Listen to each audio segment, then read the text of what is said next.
बोलो। सुरेंद्र बाबू पढ़ते हैं घर में, फिर पढ़ते हैं किताब? हाँ बोलो। हाँ बोलिए जयश्री जी। हाँ पढ़ते हैं। आगे आप पढ़ रहे हैं क्या? अच्छा, किसी और का है आपका? इनका नाम लिख लो ना, उनका पहले आ गया हैंड रेज। जयश्री भाई आप नेक्स्ट टाइम पढ़ लीजिए, दिखा देते हैं। जी जी।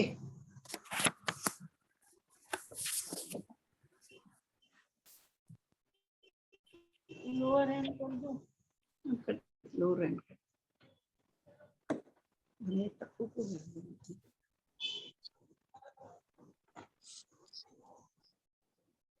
कहाँ से पढ़ना था? कौन सा प्रश्न नंबर है?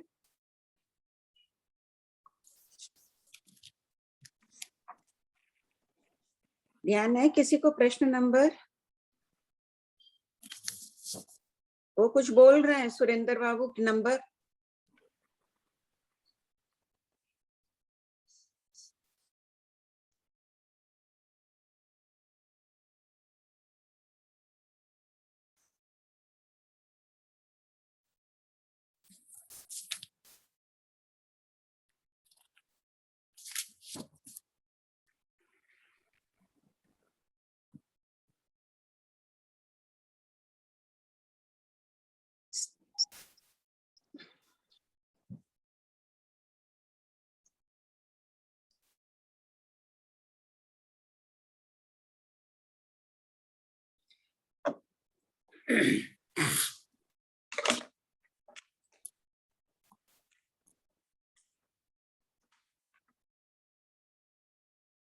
हाँ बोलो प्रियंका। जय जिनेंद्र आंटी। हाँ बोलो। आंटी प्रश्न नंबर 2329 समझ में नहीं आया। 2329 पढ़ो। क्या तीर्थंकरों के अलावा अन्य किसी मनुष्य को जन्म से सब कोई खोल लीजिए पेज नंबर 421। क्या तीर्थंकरों के अलावा अन्य किसी मनुष्य को जन्म से अवधि ज्ञान होता है? उत्तर हाँ होता है। श्रीमद् प्रज्ञापना सूत्र के 18वें काय स्थिति पद में अवधि दर्शन की उत्कृष्ट काय स्थिति 132 सागर झांझेरी कही गई है। मनुष्य विभंग ज्ञान नहीं बल्कि अवधि ज्ञान लेकर आता है। अतः देवलोक में गमनागमन करते हुए मनुष्य अनेक बार जन्म से अवधि ज्ञान लेकर आता है, तब अवधि दर्शन की 132 सागर झांझेरी उत्कृष्ट काय स्थिति होती है। तीर्थंकर भगवान जन्म से अवधि ज्ञान लाते हैं, वो तो उसी भाव में मोक्ष चले जाते हैं, उनको छोड़ दो। अन्य व्यक्ति लाएंगे तभी इनकी काय स्थिति बताइए। 132 सागर। मनुष्य गति में कोई भी विभंग ज्ञान लेकर नहीं आता है, अवधि ज्ञान लेकर आते हैं। गति आगति उपयोग की गति आगति का थोकड़ा है, उसमें देखो तो अवधि ज्ञान बार बार लाएगा तभी 132 सागर पूर्ण होंगे।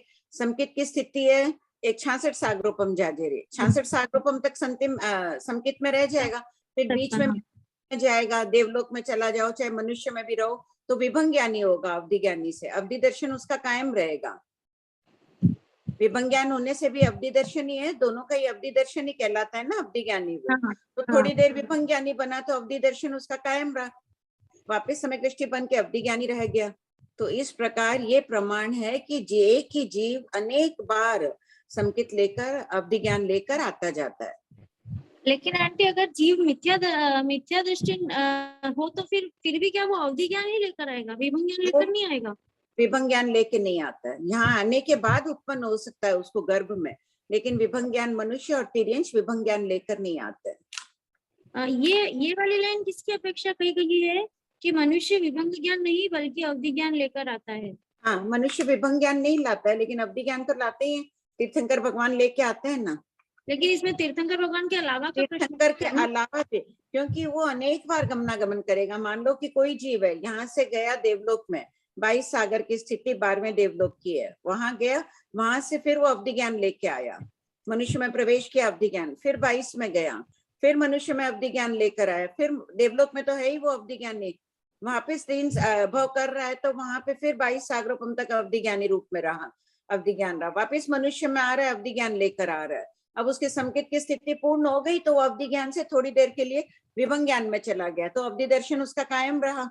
तो वो हाँ। 3 भाव तो लेके आ जा रहा है, उसके बाद वापस जा रहा है तो अवधि ज्ञान लेके जा रहा है, अवधि ज्ञान लेके आ रहा है। और आंटी ऐसे अगर वो 22 सागरूपम वाला देव नहीं बना और कोई मिथ्या दृष्टि देव बना तो?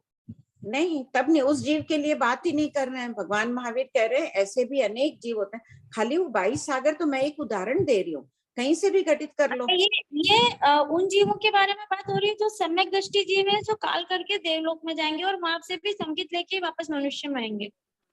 सब खाली संकेत नहीं, अवधि ज्ञान लेकर आएंगे। मान लो हाँ। संकेत अपन भी लेकर आए लेकिन अवधि ज्ञान नहीं लाए हैं ना, तो जो अवधि हाँ। ज्ञान लाते हैं ऐसे जीव, उनकी अपेक्षा कहा गया है। तो वो अवधि ज्ञान उनका थोड़ी देर रहता है अपर्याप्त में या पूरा टाइम रहेगा? नहीं, यहाँ तो पूरी टाइम उनको रखना है अवधि ज्ञान। 66 सागरोपम तक उनको अवधि ज्ञान में रखो, फिर बीच हाँ। में थोड़ी देर विभंग ज्ञान में गया तो भी उसके अवधि दर्शन कायम रहा। पहली बात हाँ। तो है कि 66 सागर अवधि ज्ञान में रहा तो बार बार लेके आया ही है ना मनुष्य गति में अवधि ज्ञान। हाँ। क्या स्थिति होगी? ठीक है आंटी। तो ये नहीं समझना चाहिए कि सिर्फ तीर्थंकर भगवान ही लेके आते हैं अवधि ज्ञान, अन्य अनेक जीव भी लेके आते हैं। लेके आते वो उनको उपयोग थोड़ी रहता होगा कि हम अवधि ज्ञान लेके आए तो हम उसका उपयोग करें। वो उपयोग तो रहते ही, जैसे भगवान महावीर ने क्या कहा, उन्हें पता था कि मैं काल करने वाला हूँ, देवलोक से जन्म लेने वाला हूँ आगे, लेकिन बीच का उनको उपयोग नहीं गया ना, बीच के समय का काल हाँ। करने वाला इतनी देर का भरा, तब तक 2-3 समय में तो यहाँ पहुंच गए। उपयोग हाँ। रूप है अवधि ज्ञान। ठीक है। ओके।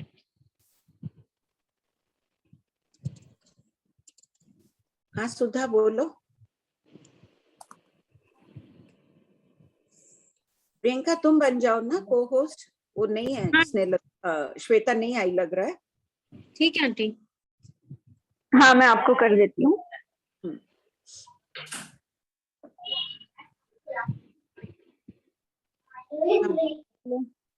आपका नाम भाभी जी?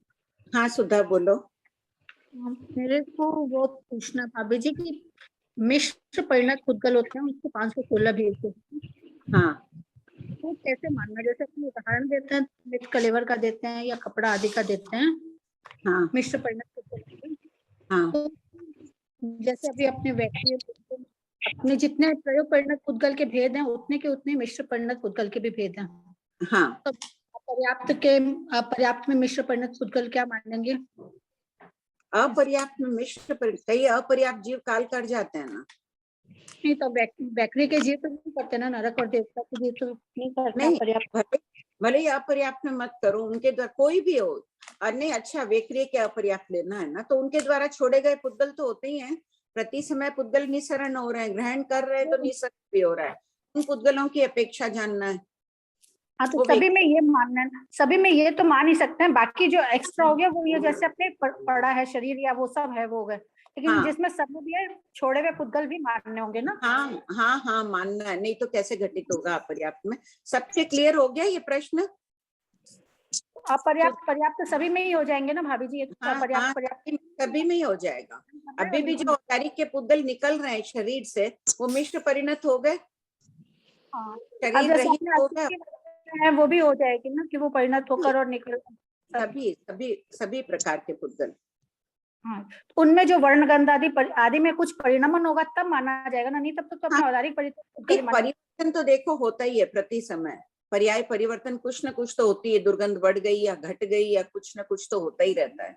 परिणाम मुहूर्त लगता है देखने में, लेकिन ज्ञानियों की दृष्टि में पर्याय कुछ न कुछ परिवर्तित होती है। मान लो 2-4 समय बाद भी हो तो भी क्या हुआ? नहीं 2-4 समय तक नहीं, जब तक परिणामन नहीं हो रहा है, कोई दूसरे वर्ण गंध आदि में परिवर्तन नहीं हो रहा है, तब तक तो उसको ये मान सकते हैं कि वो प्रयोग परिणत पुद्गल है, और जब उसमें चेंज हुआ फिर मिश्र परिणत पुद्गल हो गए, ऐसा मान सकते हो अभिजीत? नहीं, मान लो सुधा के गुणों में ही परिवर्तन शुरू हो जाए, काला रंग ही है, अनंत गुण काला था, अब असंख्यात गुण काला हो गया। नहीं जैसे 2-4 समय तक में यदि कुछ नहीं हुआ परिणामन, जब तक कुछ परिणामन नहीं हुआ तब तक, जैसे अपने भाषा वर्गना के पुद्गल निकाले, शब्द रूप में निकाले, तो शब्द जब तक उसी रूप में ही है तब तक तो वो प्रयोग परिणत गिने जाएंगे। उसके बाद उनमें जो कुछ परिणामन होगा परिणाम, हाँ उनमें परिणामन जो भी होगा, वर्णादि में परिणामन चालू होती, क्षेत्र पर्याय परिवर्तित हो गई, क्षेत्र बदल गया, यहाँ से निकाले अन्य स्थान में गया, खाली वर्णादि परिवर्तन से, अच्छा क्षेत्र परिवर्तन की विवक्षा नहीं है, संठान आदि किसी न किसी में वचन योग से निकाले, छोटे छोटे टुकड़े होकर निकल गए, संठान में परिवर्तन हो गया ना। अच्छा, नहीं लेकिन वचन प्रयोग परिणत पुद्गल जो हुए तो वो कब किस समय तक वचन प्रयोग परिणत रहेंगे और किस समय मिश्र परिणत होंगे? बाहर निकलते ही मिश्र परिणत हो जाएंगे ना। तो अपने जब तब फिर प्रयोग परिणत कब हुए? जब अपने बाहर निकालने जब का अपन बोल रहे हैं, अपन प्रवृत्ति कर रहे हैं, बोल रहे हैं, उस समय वचन प्रयोग चल रहा है। बोलने के बाद तो भाषा वर्गना निकल गई, वचन प्रयोग नहीं है ना। बोलकर मैं चुप हो गई तब कहाँ वचन प्रयोग है? तो जो मेरे द्वारा छोड़े गए पुद्गल हैं, कुछ न कुछ तो परिवर्तन हो रहा है, संस्थान में परिणमन हुआ, वचन योग की चोट पड़ी, वो पुद्गल खंडित हुए हैं।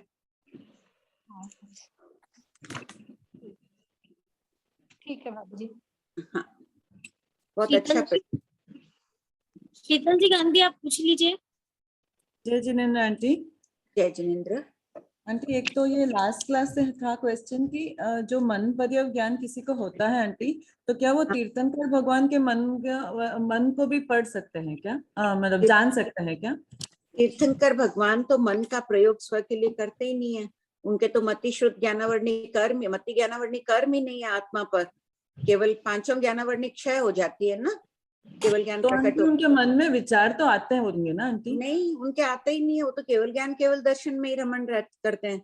मन में विचार आएंगे जब मति ज्ञानावर्णी कर्म होगी सत्ता में, उनके वो। लेकिन तीर्थंकर भगवान मन का प्रयोग कब करते हैं? मान लो कोई देवता प्रश्न पूछते हैं वहां से और उनको जवाब देना होता है, तब वो मनोवर्गना के पुद्गलों को ग्रहण करते हैं और उसको ऐसे निसरण कर,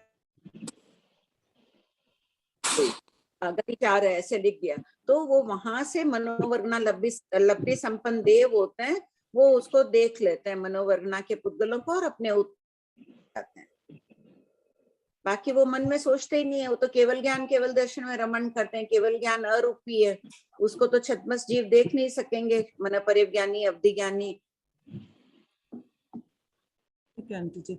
और एक क्वेश्चन था आंटी, ये जो क्वेश्चन 2222 में गौतम स्वामी संक्षेप में उत्तर देकर क्यों चले गए? एक मिनट, 22 सब कोई खोल लीजिए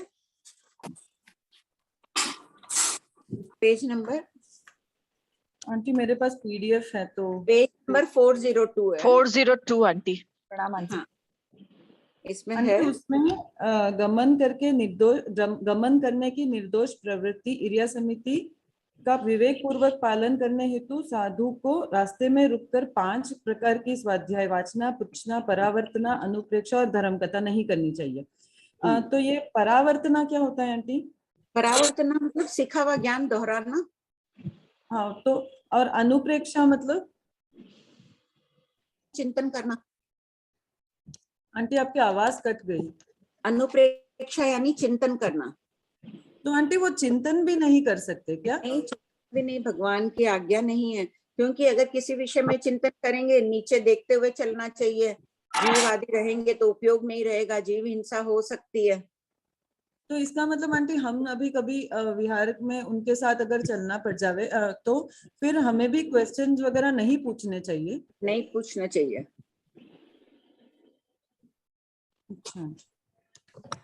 अगर अपन पूछ लेते हैं, कोई साधु होता है छद्मस्ता के कारण भूल से जवाब भी देने लग जाए, उपयोग नहीं रहे, अब जानकार हो तो नहीं पूछना चाहिए उनको, उनसे बातचीत नहीं करनी चाहिए।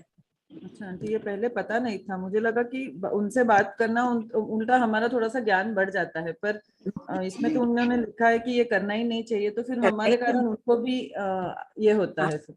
हाँ हाँ हाँ। और अब जानकार हो, कोई मीठे शब्दों में कह भी सकते हो कि ऐसा कहा है भगवती में कि इरिया समिति का पालन है, रास्ते चलते बोलना नीचे। उनको प्रश्न कर सकते हैं, किसी रूप में उनको पूछ के उनको अवगत करा सकते हैं। हो सकता है ना साधु साध्वी कभी ध्यान से उतर जाए, बात कर रहे हैं, तो ऐसे तो उनकी आशातना करनी नहीं चाहिए, लेकिन बाद में ध्यान तो दिला ही सकते हैं।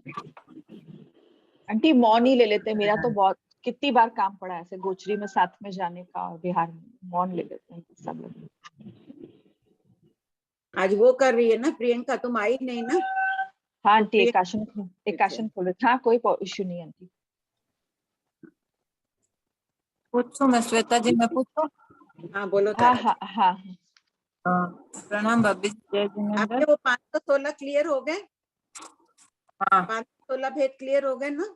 वो क्लियर हो गया भाभी जी। इसमें जो व्यक्ति में शरीर काय प्रयोग परिणित के भेद हैं, इसमें मैंने प्रश्न नंबर बोलिए। नहीं, मैं अच्छा, हाँ इसमें मतलब भगवनपति जंतर ज्योतिष विमान 9 ग्रहवेक और 5 अणुत्तर विमान अपर्याप्त लिए हैं। पर्याप्त में फिर 9 ग्रहवेक और 5 अणुत्तर विमान का क्यों नहीं लिया है? आप लघु दंडक किए हैं ना? नवग्रहवेक और अनुत्तर विमान वाले देवता उत्तर वेक्रिय नहीं करते हैं ना? तो अपर्याप्त में क्यों लिया फिर? अपर्याप्त तो जन्मते हैं उस वक्त तो उनमें होता है ना वेक्रिय मिश्र अपूर्ण, जब तक उनका शरीर पर्याप्ति पूर्ण नहीं होती है तब तक वो वेक्रिय मिश्र वाले कहलाते हैं। अच्छा, बस यही डाउट था मेरे को, यही लग रहा था कि ये मुझे समझ आ गया कि भी उत्तर वेक्रिय नहीं करते हैं, लेकिन अपर्याप्त में लिया, पर्याप्त में लिया। अच्छा भाभी जी, एक वापस है ना वो 24 ज्ञान के और 24 मन के 24 वचन के है ना, वो श्वेता जी एक बार थोड़ा सा वो करवा देंगे। श्वेता एक बार बोर्ड में करा दो, एक बार क्वेश्चंस कर ले फिर करा देती है। हाँ, ठीक। और कोई है? श्वेता बोर्ड में वचन के मन के एक बार लिख लो ना तब तक। हाँ हाँ आंटी, ये ना इसमें एक डाउट लास्ट क्लास में था, लास्ट क्लास जल्दी फिनिश हो गई थी ना, प्रीति जी का था और फिर एक और किसी का था कि कार्बन का योग जब हम बोलते हैं अनारक अवस्था में प्रधानता की अपेक्षा से मानते हैं, तो कार्बन काय प्रयोग परिणत के अंदर हम पर्याप्तता के भेद क्यों ले रहे हैं? प्रतिभा जी को तो मैंने क्लियर बोला था कि मुझे जितना उपयोग लगा, आप एक बार क्लास में सबको क्लियर कर दीजिए ना, हम पर्याप्तता क्यों ले रहे हैं? यहाँ पर शास्त्र में भी कार्बन का योग कहाँ बताया गया है? केवली समुद्घात के तीसरे चौथे पांचवें समय में और अपर्याप्त में अनाहारक अवस्था में बताया। अनाहारक में और कोई कायोग की प्रवृत्ति नहीं है ना। अगर औदारिक दंडकों में आ रहा है तो औदारिक शरीर नहीं है, औदारिक कायोग की प्रवृत्ति नहीं है। वेक्रिय में जा रहा है नेरिक देवता में तो वेक्रिय भी कायोग नहीं है। तब कौन सी प्रवृत्ति है उसमें? किसके बल से वो गति कर रहा है? तब वो कार्बन कायोग की सहायता लेके, सिर्फ कार्बन कायोग होने से प्रधानता की अपेक्षा से शास्त्रकारों ने अनाहारक अवस्था में कार्बन कायोग कहा। कार्बन कायोग का क्या कार्य है? कर्मों का बंध होता है, उदीर्णा, उद्वर्तन, अपवर्तन, संक्रमण, निद्धत, निकाचित आदि, ये जितने 8 करण अपने पहले चल चुके हैं, चल माने चलिए में विषय चला है ना, उद्वर्तन अपवर्तन आदि, तो ये सब कार्बन कायोग से होता है। ये तो पर्याप्त अवस्था में भी हो रहे हैं, अभी भी कर्मों का बंद करना है अपन सबको, ये उदीर्णा भी हो रही है, उद्वर्तन अपवर्तन सभी प्रवृत्तियां अपनी चल रही है, तो कार्बन कायोग पर्याप्त में भी प्रवृत्त होता है, लेकिन शास्त्रों में मुख्यतया प्रधानता की अपेक्षा से कथन किया गया है। क्लियर हुआ सबका?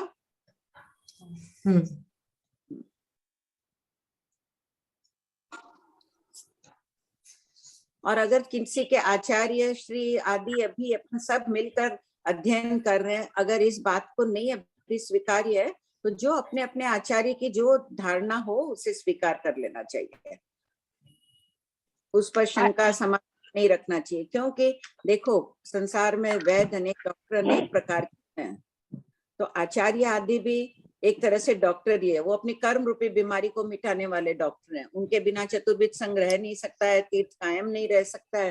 तो जिस जिस आचार्य के प्रति अपनी श्रद्धा है वो जो धारणा कहे उस दवाई को ले लेना चाहिए। डॉक्टर पर विश्वास करके लेते हैं ना वो दवाई, तो वैसे ले लेना चाहिए। शशि जी भारत आंटी एक मिनट प्रियंका जी, आंटी इसमें है ना, जैसे हम काय प्रयोग परिणत बोल रहे हैं ना, तो काय प्रयोग परिणत में तो हम भले ऐसा ना बोले कि अनारक अवस्था में प्रयोग परिणत शब्द आ गया तो उसको पर्याप्त में मानना ही पड़ेगा ना, क्योंकि पर्याप्त अपर्याप्त कर्म तो बंद हो ही रहा है ना। तो क्या प्रयोग परिणत व्यक्ति मिश्र में अपर्याप्त में नहीं लेते हैं क्या? नहीं लेते हैं, लेकिन प्रयोग नहीं, हम बोलते हैं कार्बन शरीर का योग और कार्बन शरीर प्रयोग परिणत, ये तो दो डिफरेंट चीजें हुई ना आंटी। नहीं, परिणमन यहाँ अपन बात कर रहे हैं कि कार्बन कायोग की प्रवृत्ति के कारण जो पुद्गल परिणत हुए, परिणमन हुआ, पुद्गल लिए 8 कर्म रूप में परिणत कर दिए अपन ने, तो वो तो बाटे बेटे में भी हो रहा है। ठीक है आंटी। आंटी ये फिर है ना, इसके जो भांगे वो 3-10 पे ले लेंगे, 2 मिनट लगेगी, बाकी का जो समझना है ना, जो बोल रहे थे 24 वाले 2:16 हो गए आंटी, 1-2 प्रश्न और लीजिए फिर पढ़ना होती। ठीक, जय जिनेंद्र। जय जिनेंद्र। क्वेश्चन नंबर कितने से पढ़ना है? 1 मिनट, क्वेश्चन नंबर, अवधि ज्ञान खोलिए, अवधि ज्ञान के अंदर 2324 से ही पढ़ लीजिए वापस। ऐसे तो 2327 से, पर 2324 से वापस पढ़ लीजिए। Page number 420। ज्ञान का इतना विस्तार से वर्णन पढ़ रहे हैं, एकदम ज्ञान में भी दिव्य अनुभूति करते हुए पढ़िए कि हमारे समक्ष ऐसे ऐसे अवधि ज्ञानी, परिज्ञानी, केवल ज्ञानी आदि का विस्तार से वर्णन चल रहा है। प्रश्न पढ़ू कि इन महात्माओं ने, जिन्होंने ये ज्ञान प्राप्त किया है, उनके परिणाम कितने विशुद्ध रहे होंगे, कितना शुद्ध ज्ञान में अवगान किया होगा उन्होंने, तब ये दशा प्राप्त करते हैं प्रत्यक्ष ज्ञान के। पढ़िए। हाँ, प्रश्न 2324 अवधि ज्ञान के कितने भेद हैं? उत्तर, अवधि ज्ञान के 2 भेद हैं, अप्रत्येक और क्षयोपशमिक। प्रश्न 2325 भव प्रत्यय अवधि ज्ञान किसे कहते हैं? उत्तर, प्रत्येक शब्द का अर्थ कारण, भव के कारण, निमित्त, कारण, कुछ भी कह सकते हैं। लिख लीजिए सब कोई प्रत्येक पर, वो लिखा हुआ भी है जिनको भव। पढ़िए। उत्तर, जन्म को भव कहते हैं तथा प्रत्यय यानी कारण। जो अवधि ज्ञान जन्म के कारण उत्पन्न हो उसे भव प्रत्यय अवधि ज्ञान कहते हैं। जैसे पक्षियों को आकाश में उड़ने की शक्ति जन्म से ही प्राप्त होती है, उसी प्रकार देव और नैर्यकों को भी जन्म से अवधि अवश्य होती है। प्रश्न 2326 क्षयोपशमिक अवधि ज्ञान किसे कहते हैं? उत्तर, तपस्या एवं कसाईयों की मंदता से अवधि ज्ञानावरणीय कर्म के क्षयोपशम जो गुण प्रकट होता है। कषायों की मंदता क्या होती है? मन में राग द्वेष की तरंगे न उठे, वो कषाय मंद है। कषाय का उदय तो रहेगा ही, अभी 10वें गुण स्थान तक कषाय का उदय रहता है, चाहे एक ही हो लोग भी, लेकिन मन में तरंगे नहीं उठना कषायों की मंदता है।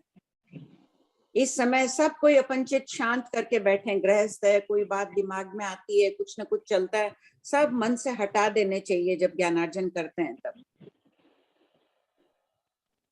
तपस्या एवं कसाईयों की मंदतादि से अवधि ज्ञानावरणीय कर्म के क्षयोपशम से जो गुण प्रकट होता है उसे क्षयोपशमिक अवधि ज्ञान कहते हैं। क्षयोपशम हीना अधिक भी होता है, इसलिए अवधि ज्ञान भी असंख्यात प्रकार का होता है। प्रश्न 2327 क्या भव प्रत्यय अवधि ज्ञान में अवधि ज्ञानावरणीय कर्म का क्षयोपशम नहीं होता है? उत्तर, अवधि ज्ञानावरणीय कर्म के क्षयोपशम के बिना किसी को भी अवधि ज्ञान नहीं हो सकता है, किंतु देव और नैर्यक भव में सबको अवश्य होता है, इसलिए भव की प्रधानता से भव प्रत्यय अवधि ज्ञान कहते हैं।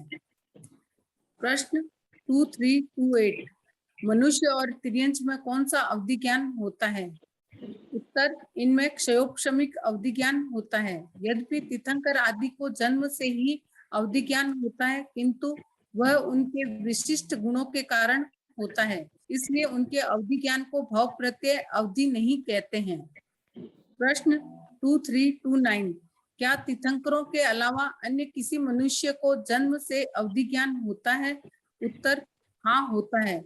श्रीमद् प्रज्ञापना सूत्र के 18वें काय स्थिति पद में अवधि दर्शन की उत्कृष्ट काय स्थिति 132 सागर झाझेरी कही गई है। मनुष्य विभंग ज्ञान नहीं बल्कि अवधि ज्ञान लेकर आता है, अतः देवलोक में गमनागमन करते हुए मनुष्य अनेक बार जन्म से अवधि ज्ञान लेकर आता है, तब अवधि दर्शन की 132 सागर झाझेरी उत्कृष्ट काय स्थिति होती है। ये प्रश्न चल गया था, अभी प्रियंका ने पूछा था। प्रश्न 2330 क्षयोपशम किस प्रकार होता है? उदय आवली का बहिर्भूत कर्म दलिकों के रस को उपशम करना, अर्थात रस को नष्ट करके उदय आवलिका में प्रविष्ट होने के बाद उनको क्षय करना क्षयोपशम कहलाता है। जिज्ञासु क्षयोपशम का थोकड़ा देखें। मिथ्या दृष्टि के तथाविध शुभ अध्यवसाय से अवधि ज्ञानावरणीय कर्म का क्षयोपशम होने से विभंग ज्ञान होता है और सम्यक दृष्टि को अवधि ज्ञान होता है। लता एक है, कर्म लता एक अवधि ज्ञानावरणीय है, लेकिन मिथ्या दृष्टि होता है, क्षयोपशम होता है तो वो विभंग ज्ञानी कहलाता है। और यही कर्म लता के क्षयोपशम से सम्यक दृष्टि हो तो उसका अवधि ज्ञान कहलाता है। कर्म अलग अलग नहीं है विभंग ज्ञानी के और अवधि ज्ञानी के। प्रश्न 2331 अवधि ज्ञान कितने प्रकार का होता है? उत्तर अवधि ज्ञान 6 प्रकार का होता है, यथा अनुगामिक, अनानुगामिक, वर्धमान, हीयमान, प्रतिपाती और अप्रतिपाती। प्रश्न 2332 अनुगामिक अवधि ज्ञान किसे कहते हैं? उत्तर अनुगम का अर्थ है साथ चलना। जैसे आंखें अपने स्वामी के साथ जाती है, वैसे ही जो अवधि ज्ञान अपने स्वामी के साथ जाता है उसे अनुगामिक अवधि ज्ञान कहते हैं। प्रश्न 2333 अनुगामिक अवधि ज्ञान के कितने भेद हैं? अनुगामिक अवधि ज्ञान के 2 भेद हैं, यथा अनंतगत और मध्यगत। प्रश्न 2334 अंतगत अनुगामिक अवधि ज्ञान किसे कहते हैं?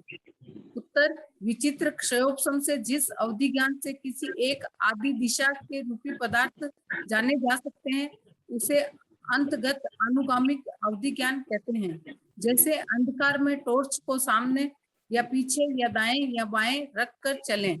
इसी प्रकार 2, 3, 4, 5 दिशा के संयोग से बनने वाले भी अंतगत अवधि के भेद हैं। अवधि ज्ञान बहुत प्रकार का होता है, भिन्न भिन्न प्रकार का क्षोक्षम होता है। देखो शास्त्रकारों ने कितने सरल तरीके से बता दिया है। बहुत घोर अंधकार है और टॉर्च ऐसे खाली सामने रखे हैं तो सामने ही प्रकाश होगा ना, तो उस प्रकार किसी के अवधि ज्ञानावर्णी कर्म का क्षोक्षम इस प्रकार का होता है, खाली सामने का क्षेत्र दिखता है उनको अपनी आत्मा से। यहाँ से दूरस्थ रहे हुए चाहे अमेरिका में कौन अभी बैठा है, क्या कर रहा है, संपूर्ण भारत क्षेत्र का आदि भी हो रहा है, तो सब वस्तुएं उसको आत्मा से दिखाई देगी। किसी को दाएं तरफ का होता है, किसी को बाएं का होता है, किसी को खाली पीछे का होता है, किसी को 6 दिशाओं का होता है। तो टॉर्च अगर सर पर रख लो तो 6 दिशाएं प्रकाशित हो जाएगी, दिखने लग जाएगी। तो ये कितनी आश्चर्यकारी बात है। देखो खाली एक तरफ का अवधि ज्ञान होना, यहाँ से अवधि ज्ञान प्रकट हो रहा है, इसे कहते हैं अंतगत अवधि ज्ञान, अंतगत अनुगामिक अवधि ज्ञान। प्रश्न 2335 मध्यगत अवधि ज्ञान किसे कहते हैं? उत्तर जिस अवधि ज्ञान से 6 दिशाओं के रूपी पुद्गल जाने जाते हैं उसे मध्यगत अवधि ज्ञान कहते हैं। जैसे टॉर्च को मस्तक पर रखकर चलें। प्रश्न 2336 अनानुगामिक अवधि ज्ञान किसे कहते हैं? उत्तर अनुगमन का अर्थ है साथ न चलना। जो अवधि ज्ञान जिस क्षेत्र में उत्पन्न हुआ वहीं रहता है, उस स्थान से चले जाने पर ज्ञानी के साथ नहीं जाता है, ज्ञानी के वापस वहां आने पर पुनः हो जाता है, वह अनानुगामिक अवधि ज्ञान है। जैसे ज्वाला युक्त अग्नि का प्रकाश उसके आसपास ही रहता है, दूर जाने पर प्रकाश साथ में नहीं जाता है, लौट आने पर पुनः प्रकाश प्राप्त होता है। व्यवहार के उदाहरणों को देखकर शास्त्रकार विषय को सरल बना देते हैं। प्रश्न नादिया ने यहाँ देखो कि अवधि ज्ञान साथ में नहीं चलता है, क्षेत्र की अपेक्षा। किसी को इस क्षेत्र में बैठे हुए अवधि ज्ञान प्रकट हुआ है तो वो थोड़ी थोड़ी दूर तक जाएगा, जब तक जैसे कोई बॉनफायर करते हैं, लकड़ियां जलाए या लाइट जलाए, लाइट की रोशनी एक सीमित प्रकाश क्षेत्र में रहेगी। दूर चले जाओ अंधकार में प्रकाश नहीं, वापिस आओ तो प्रकाश आ जाएगा। ये इस प्रकार का अवधि ज्ञान होता है। उस क्षेत्र में आएगा तो पुनः अवधि ज्ञान हो जाएगा, दूर चला जाएगा तो धीरे धीरे कम होता जाएगा, नष्ट हो जाएगा। प्रश्न 2337 अनानुगामिक अवधि ज्ञान की व्याख्या निश्चय न्याय और व्यवहार न्याय से कीजिए। उत्तर व्यवहार न्याय से अनानुगामिक अवधि ज्ञान क्षेत्र सापेक्ष है, किंतु निश्चय न्याय से अनानुगामिक अवधि मंद विशुद्धि जन्य होता है, अतः स्वामी के साथ में अनुगमन नहीं करता है। देखो अंतर्गत जो है, जो अनुगामिक है वो क्षोक्षम तीव्र है। क्षोक्षम का थोकड़ा अपन करेंगे लास्ट में, उसके बाद तीव्र होने से वो हमेशा उसके साथ रहता है। ये मंद है, ज्यादा तीव्र क्षोक्षम नहीं हुआ है, इसलिए बीच में छूट जाता है, वापिस आ जाता है। प्रश्न 2338 संबंध और असंबंध अवधि ज्ञान किसे कहते हैं? उत्तर जिस अवधि ज्ञान के बीच में कहीं भी रुकावट रहित संख्येय या असंख्येय योजन क्षेत्र जाना जाता है उसे संबंध अवधि ज्ञान कहते हैं। 2 जिस अवधि ज्ञान के बीच बीच में रुकावट सहित संख्येय या असंख्येय योजन क्षेत्र जाना जाता है उसे असंबंध अवधि ज्ञान कहते हैं। ये अवधि ज्ञान की चित्रता की थोकड़े में ये वर्णन आ चुका है ना, आधी मछली दिखती है आधी नहीं। हाँ, संतरे का बीज हाँ, दिखता है, वो संतरे नहीं का दिखता। आधी मछली का हाँ। क्वेश्चन नंबर खोल लो फिर पढ़ लेंगे। हाँ आंटी खोल लेती अभी। आंटी ये पढ़िए। हाँ ये पढ़िए, मैं चित्ते ढूंढ देती हूँ। श्री नंदी सूत्र में उल्लेख है कि अनानुगामिक अवधि ज्ञान में संबंध और असंबंध दोनों प्रकार के अवधि ज्ञान होते हैं। इससे क्या हुआ? अनानुगामिक है, क्षेत्र की अपेक्षा अनानुगामिक वो है कि जिस क्षेत्र में प्रकट हुआ वहां आए तभी अवधि ज्ञान है, दूर चला जाएगा अवधि ज्ञान नष्ट, वापिस आए फिर अवधि ज्ञान आ जाएगा। तो संबद्ध होता है कि उस क्षेत्र में रहे हुए, मान लो उसको 100 योजन का रहा, 100 योजन की संपूर्ण चीजें उसको दिखाई देगी। और असंबद्ध में क्या होता है? 100 योजन के क्षेत्र का है लेकिन थोड़ा दिखेगा, बीच में थोड़ा नहीं दिखेगा, फिर दिखेगा फिर नहीं दिखेगा। जैसे हाँ, पहले का प्रश्न बता दो। आंटी पेज नंबर 182 182 खोलिए सब कोई। क्वेश्चन नंबर है 1029 है। 183 पे 1029 क्वेश्चन। पढ़िए 1029। श्रीमद प्रज्ञापना सूत्र की टीका के उदाहरणों के द्वारा अवधि ज्ञान की विचित्रताओं का वर्णन कीजिए। विचित्र नाना प्रकार। उत्तर, औदारिक शरीर वाले जिस अवधि ज्ञान से कुछ देखते हैं कुछ नहीं देखते हैं उससे स्पर्धक या छिन्न अवधि ज्ञान कहते हैं। पॉइंट 1, जिस प्रकार सूर्य के आगे बादल आए तो एक किरण दिखती है एक नहीं दिखती है, तथा नंबर 2, जिस प्रकार जाली में से थोड़े भाग से प्रकाश आता है थोड़े भाग से प्रकाश नहीं आता है। नंबर 3, उसी प्रकार स्पर्धक अवधि ज्ञान से 2 द्वीप दिखते हैं पर मध्य का द्वीप समुद्र नहीं दिखता है। पॉइंट 4, मछली का आधा भाग दिखता है आधा भाग नहीं दिखता है। स्पर्धक अवधि ज्ञान का ऐसा ही स्वभाव है, यह अवधि ज्ञान की विचित्रता है। हो गया ना क्लियर? संतरे वाला ऊपर वाले क्वेश्चन में है, संतरे वाला जो था ना, संतरे के बीज दिखते हैं इसके जस्ट ऊपर वाले में, वो भी पढ़ लीजिए 1028। क्या अवधि ज्ञानी भवी आत्मा अंगार वृक्ष के मूल और कंद को देखते हैं? उत्तर, अवधि ज्ञानावण्य कर्म के क्षयोपशम की मूल कहाँ है? जमीन के नीचे गड़ा हुआ है, कंद भी जमीन के नीचे का ही समझ लो, वो भी उन्हें दिख रहा है अवधि ज्ञानियों को। उस विषय में प्रश्न पूछा गया। हाँ। पॉइंट 1, कोई अवधि ज्ञानी अंगार वृक्ष का मूल देखते हैं कंद नहीं। पॉइंट बी, कोई अवधि ज्ञानी अंगार वृक्ष का कंद देखते हैं मूल नहीं। पॉइंट सी, कोई अवधि ज्ञानी अंगार दोनों देखते हैं। पॉइंट डी, कोई अवधि ज्ञानी अंगार दोनों नहीं देखते हैं, इसी कारण मूल स्कंध, मूल छाल, मूल शाखा, मूल परवाल, पंपल, मूल पत्र, मूल पुष्प, मूल फल, मूल बीज की चौभुनिया कहना चाहिए। जैसे मूल पत्र यानी मूल और पत्ते की, कोई मूल को देख रहा है पत्ते को भी देख रहा है, कोई वैसे देख रहा है, सबकी चौभंगियां एक बार एकांत में बैठ के बना लेना चाहिए कि कितनी विचित्रता है इसमें। हाँ पढ़िए। जैसे किसी अवधि ज्ञानी साधु को 50 योजन दूरी पर रहे हुए संतरों के सिर्फ बीज दिखते हैं, संतरे नहीं। कैसी अद्भुत और विचित्र बात है। यहाँ विचित्रताओं का ही कथन किया गया है ना? संतरा नहीं दिख रहा है उनको, सिर्फ अंदर का बीज दिख रहा है। किसी को ऊपर का संतरा दिखेगा, भीतर का भाग नहीं दिखेगा। अवधि ज्ञान का संठान पढ़ लीजिए एक बार 1030। पुराना पढ़ रहे हैं सब कोई? अभी पर्युषण के दिन आ रहे हैं, अंतगढ़ आदि शास्त्रों का वाचन, उस दिनों में साधना भी अधिक होगी। पूरी जितनी की हुई है भगवती 2-3 बार तो पढ़ ही लेना सब कोई। अवधि ज्ञान का हाँ। प्रश्न 1030, अवधि ज्ञान का संठान आकार कितने प्रकार का होता है? अवधि ज्ञानावण्य कर्म के क्षयोपशम से होता है। क्षयोपशम असंख्य प्रकार का होता है, इसलिए अवधि ज्ञान का संठान भी असंख्य प्रकार का है। जलचर असंख्य प्रकार के होते हैं, जैसे तीर्थंकर रूप, मुनि रूप, स्त्री पुरुष रूप, हाथी घोड़ा रूप आदि असंख्य रूप के जलचर होते हैं, किंतु गोल नहीं होते हैं। जबकि अवधि ज्ञान का संठान गोल भी होता है, यानी जलचर से एक अधिक प्रकार का अवधि ज्ञान का संठान होता है। श्रीमद प्रज्ञापना सूत्र पद 33 की टीका से बात। आंटी बहुत सारे जने हाँ, बहुत जने नए जुड़े हैं ना, तो ये तीर्थंकर रूप मुनि का उठेगा आंटी, आप क्लियर कर दीजिएगा इसको। तीर्थंकर रूप है, जैसे गाय घोड़ा अपन सब जितने जानवर देखते हैं ना, वो जलचर भी होते हैं, समुद्र में रहने वाले भी सब आकार के होते हैं। तीर्थंकर लोक में सर्वश्रेष्ठ रूपवान होते हैं, लेकिन जो तिर्यंश तीर्थंकर रूप होते हैं उन्हें सर्वश्रेष्ठ रूपवान नहीं कहा जाता है, क्योंकि वो तीर्थ जानवर के रूप में वैसे रहते हैं। तिर्यंश गति का भी उदय उनके हूबहू तीर्थंकर का रूप ऐसे ही होता है, वैसा के वैसे जलचर होते हैं। पानी में रहने वाली अपन तो मछलियां, मेंढक, ये वो, सांप, शेर आदि खाली देखे हैं अभी तक, घोड़ा देख लिया कई लोगों ने जलचर का।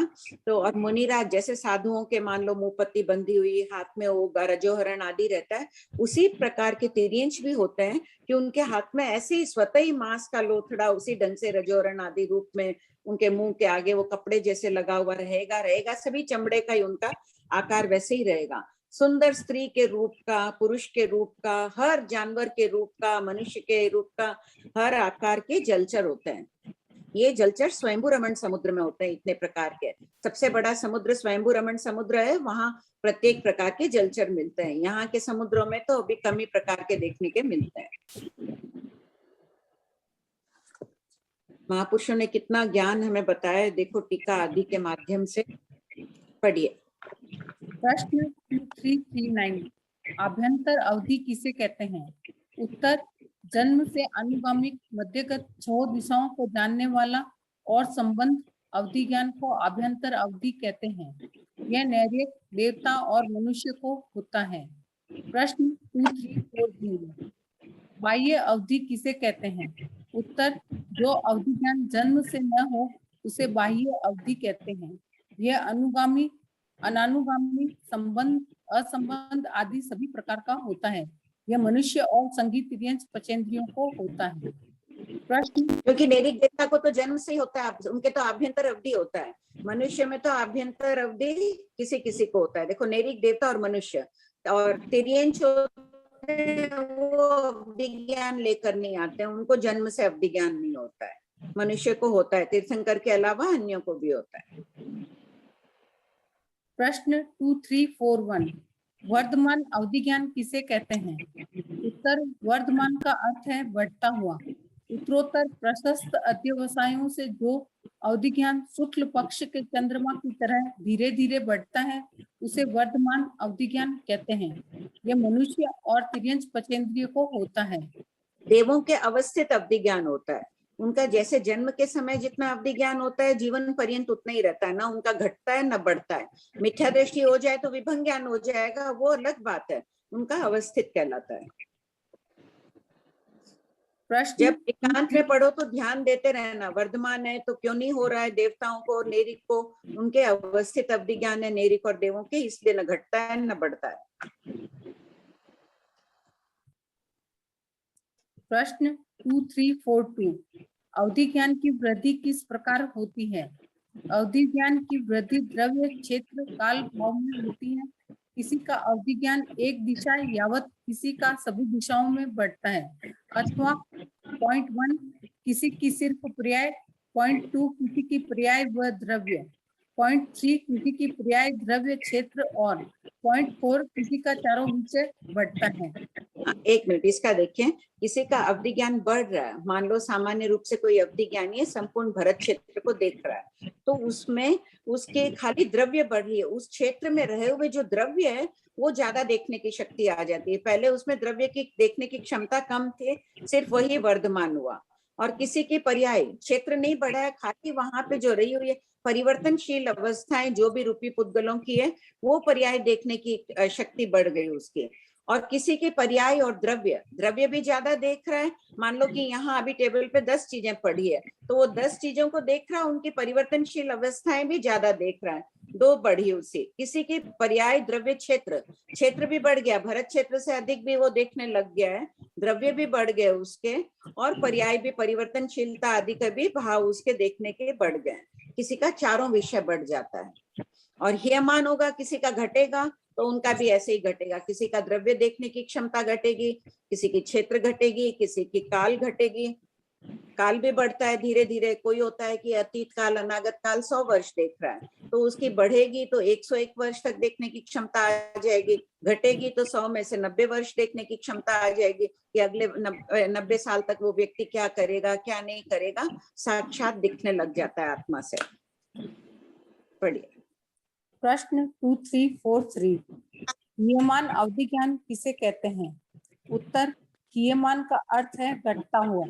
उत्तरोत्तर अप्रशस्त अध्यवसायों से जो अवधि ज्ञान कृष्ण पक्ष के चंद्रमा की तरह धीरे धीरे घटता है उसे हीयमान अवधि ज्ञान कहते हैं।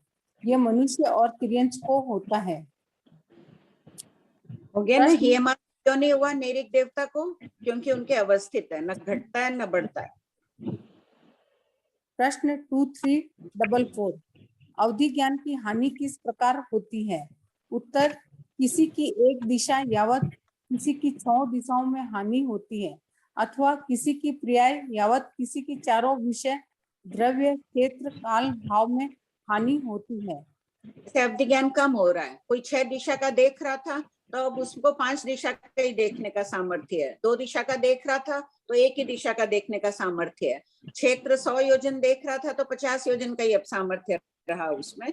और द्रव्य क्षेत्र काल भाव का वर्णन अभी चल ही चुका है। इस प्रकार हानि होती है। प्रश्न 2345 प्रतिपाती अवधि ज्ञान किसे कहते हैं? प्रतिपात का अर्थ है गिरना।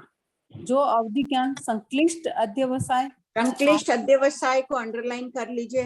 क्लेश युक्त असमाधि भाव, मन में क्लेश है, असमाधिता है, उसे कहते हैं संक्लिष्ट अध्यवसाय। किसी के अपने घरों में जब शादी होती है तो महीना 2 महीना पहले से तैयार, अब पर्यूषण आने वाला है तो हमें यथासंभव अभी से प्रयास करेंगे, तब 8 दिन ज्यादा उत्तरोत्तर शुभ अध्यवसायों में साधना हो पाएगी। संक्लिष्ट अध्यवसायों को आज से ही अपन सब मिलकर कम करना शुरू कर देते हैं। पुरानी बातें, नई बातें, भविष्य की चिंताएं, अतीत का दुख कि उसने ये कहा, मैंने ये कहा, अपन मन में ही सारा उलझते रहते हैं, कर्म बंधन करते रहते हैं। इससे अब हमें बचना है। साल भर के सबसे पवित्र दिन आने वाले हैं, उसकी भी तैयारी शुरू करनी है। पढ़िए। संक्लिष्ट अध्यवसाय हास्य, भय, विस्मय, लोभ आदि के कारण सहसा एक क्षण में सर्वथा नष्ट हो जाए, उसे प्रतिपाती अवधि ज्ञान कहते हैं। देखो, हीयमान में था कि धीरे धीरे अवधि ज्ञान कम हो रहा था, और प्रतिपाती में तुरंत लाइट को तुरंत बंद कर दिया। और दूसरा हीयमान में क्या है, लाइट का वोल्टेज कम कर दिया, धीरे 100 वाट का था उसको 50 का लगा दिया। प्रश्न 2346 हास्य, भय आदि से अवधि ज्ञान नष्ट होता है, उदाहरण दे से स्पष्ट करें। उत्तर, पॉइंट 1 भयानक सर्पादि को देखकर कोई भयभीत हो जाए। जैसे होता है यहाँ से जंगलों को देख रहा है, भयंकर बड़े अजगर सर्प आदि को देखता है और वो डर जाता है। डर जाए तो वो अवधि ज्ञान नष्ट हो जाता है। देखता है देवलोक दिख रहा है उसको, देवों का सामर्थ्य, भोग भोगते हुए आदि सब देख रहा है। इंद्र इतना शक्तिशाली होता है, इंद्राणी से हार जाता है आदि, ये सब देखकर उसको हंसी आ जाती है तो भी वो चला जाता है। कभी कोई आता है कि कोई उनके पास देखते हैं अपने अवधि ज्ञान से कि ये परदेश धन कमाने जाता है।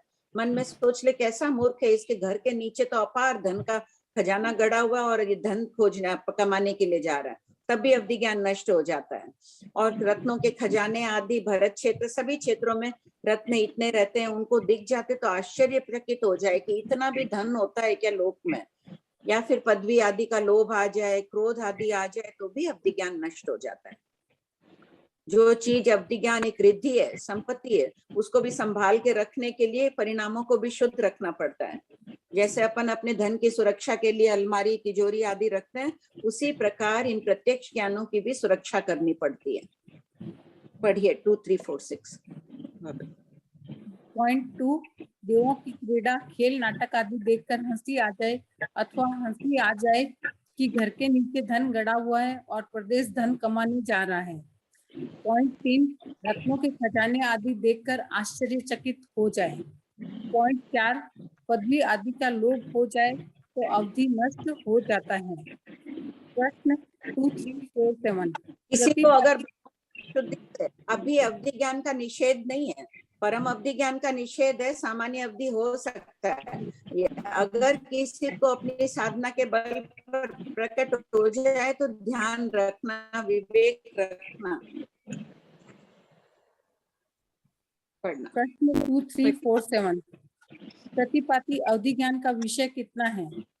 उत्तर जगन्य अंगुल का असंख्यात्मा भाग उत्कृष्ट संपूर्ण लोक को जानने वाला भी प्रतिपाती हो सकता है। जैसे किसी को अवधि ज्ञान हुआ मात्र अंगुल का असंख्यात्मा भाग, इतना सी अवधि ज्ञान हुआ है, वो भी तुरंत नष्ट हो जाता है। या किसी को 14 रज्जु प्रमाण संपूर्ण लोक को देखने वाला अवधि ज्ञान हुआ है, वो भी प्रतिपाती हो सकता है, तुरंत नष्ट हो सकता है अगर परिणाम उसके इस प्रकार से विचलित हो जाएं तो। प्रश्न 2348 अप्रतिपाती अवधि ज्ञान किसे कहते हैं? उत्तर अप्रतिपाती का अर्थ है नहीं गिनना। पॉइंट 1 श्रीमद नंदी सूत्र के अनुसार जो अवधि ज्ञान केवल ज्ञान की उत्पत्ति के एक समय पूर्व तक विद्यमान रहे उसे अप्रतिपाती अवधि ज्ञान कहते हैं, तथा प्रज्ञापना सूत्र में जो अवधि ज्ञान अवधि उत्पत्ति से लेकर मृत्यु पर्यंत विद्यमान रहे उसे भी अप्रतिपाती अवधि ज्ञान कहा है। यह चारों गति के जीवों में होता है। ठीक है, वो तो मनुष्य को ही होगा जो अवधि ज्ञान अप्रतिपाती है केवल ज्ञान की उत्पत्ति के पहले समय, और जो जीवन पर्यंत रहने वाला है वो चारों गति के जीवों को होता है। ये भी काय स्थिति भी की ना कि अवधि ज्ञान लेके आता है, लेके जा रहा है, अवधि को छोड़ता नहीं है। उसी प्रकार तिर्यंश में भी जब अवधि प्रकट हो जाता है जीवन पर्यंत रह सकता है, उनमें भी अवधि ज्ञान। प्रश्न 2349 अप्रतिपाती अवधि ज्ञान का उत्कृष्ट विषय कितना है? उत्तर अप्रतिपाती अवधि ज्ञानी संपूर्ण लोक एवं आलोक में लोक प्रमाण असंख्य खंड जानता है। देखो, अवधि ज्ञान का विषय रूपी पदार्थ है, आलोक में तो रूपी कुछ भी नहीं है। यहाँ सामर्थ्य बताया है कि जो 14 रज्जु का लोक है, ऐसे ही अगर असंख्यात लोक और होते तो उनमें रहे हुए रूपी पुद्गलों को भी देखने का सामर्थ्य होता है अप्रतिपाती अवधि ज्ञानी में। प्रश्न 2350 अनुगामिक और अनानुगामिक मिश्र अवधि ज्ञान क्या है? उत्तर जो अवधि ज्ञान जिस क्षेत्र में उत्पन्न हुआ वहां से अन्य क्षेत्र में जाते हुए देशतः जाए और देशतः न जाए, यह अनुगामिक और अनानुगामिक मिश्र अवधि ज्ञान है। जैसे अवधि उत्पत्ति क्षेत्र में रहते 100 योजन क्षेत्र जान सकता है, अन्य क्षेत्र में से 50 योजन जानेगा, 50 नहीं जानेगा, अर्थात अवधि उत्पत्ति से हट जाने पर 50 योजन ही जान सकता है। प्रश्न 2351 वर्धमान नियमन मिश्र अवधि ज्ञान क्या है? उत्तर इस अवधि ज्ञान में एक दिशा आदि का ज्ञान बढ़ता है और अन्य दिशा का घटता है, वह वर्तमान नियमान मिश्र अवधि ज्ञान है। देखो कैसी विचित्र बात है, बढ़ रहा है तो परिणाम विशुद्ध भी है, इसीलिए कहते हैं अध्यवसाय चित्रता गर्भ होते हैं। बच्चे के प्रति प्यार आ रहा है तो विशुद्ध परिणाम हो रहा है, उसी समय में किसी के प्रति ईर्ष्या द्वेष आदि के भाव भी चल रहे हैं अंतर हृदय में। दोनों प्रकार समय का अंतर हो सकता है लेकिन क्षण क्षण में बदलते हैं, तो ज्ञान एक तरफ तो बढ़ रहा है अवधि ज्ञान उनका, और एक तरफ घट भी रहा है। प्रश्न 2352 प्रतिपाती अप्रतिपाती मिश्र अवधि ज्ञान किसे कहते हैं?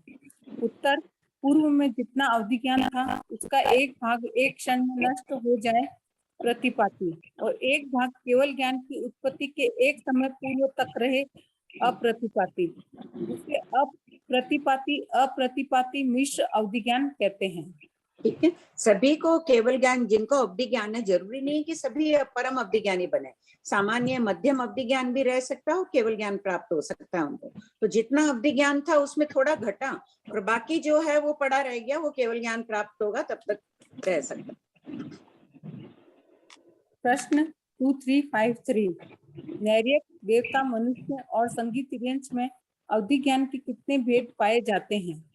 उत्तर पॉइंट 1 नैर्यक देवता में अनुगामिक मध्यगत संबंध और अप्रतिपाती मृत्यु पर्यंत रहता है, अवधि ज्ञान होता है। पॉइंट 2 नैर्यक देवता में वर्धमान हीयमान अवधि न होने के कारण इनका अवधि अवस्थित स्थिर रहता है। पॉइंट 3, संगीत यंत्र में अभ्यंतर अवधि को छोड़कर से सभी प्रकार के अवधि ज्ञान होते हैं।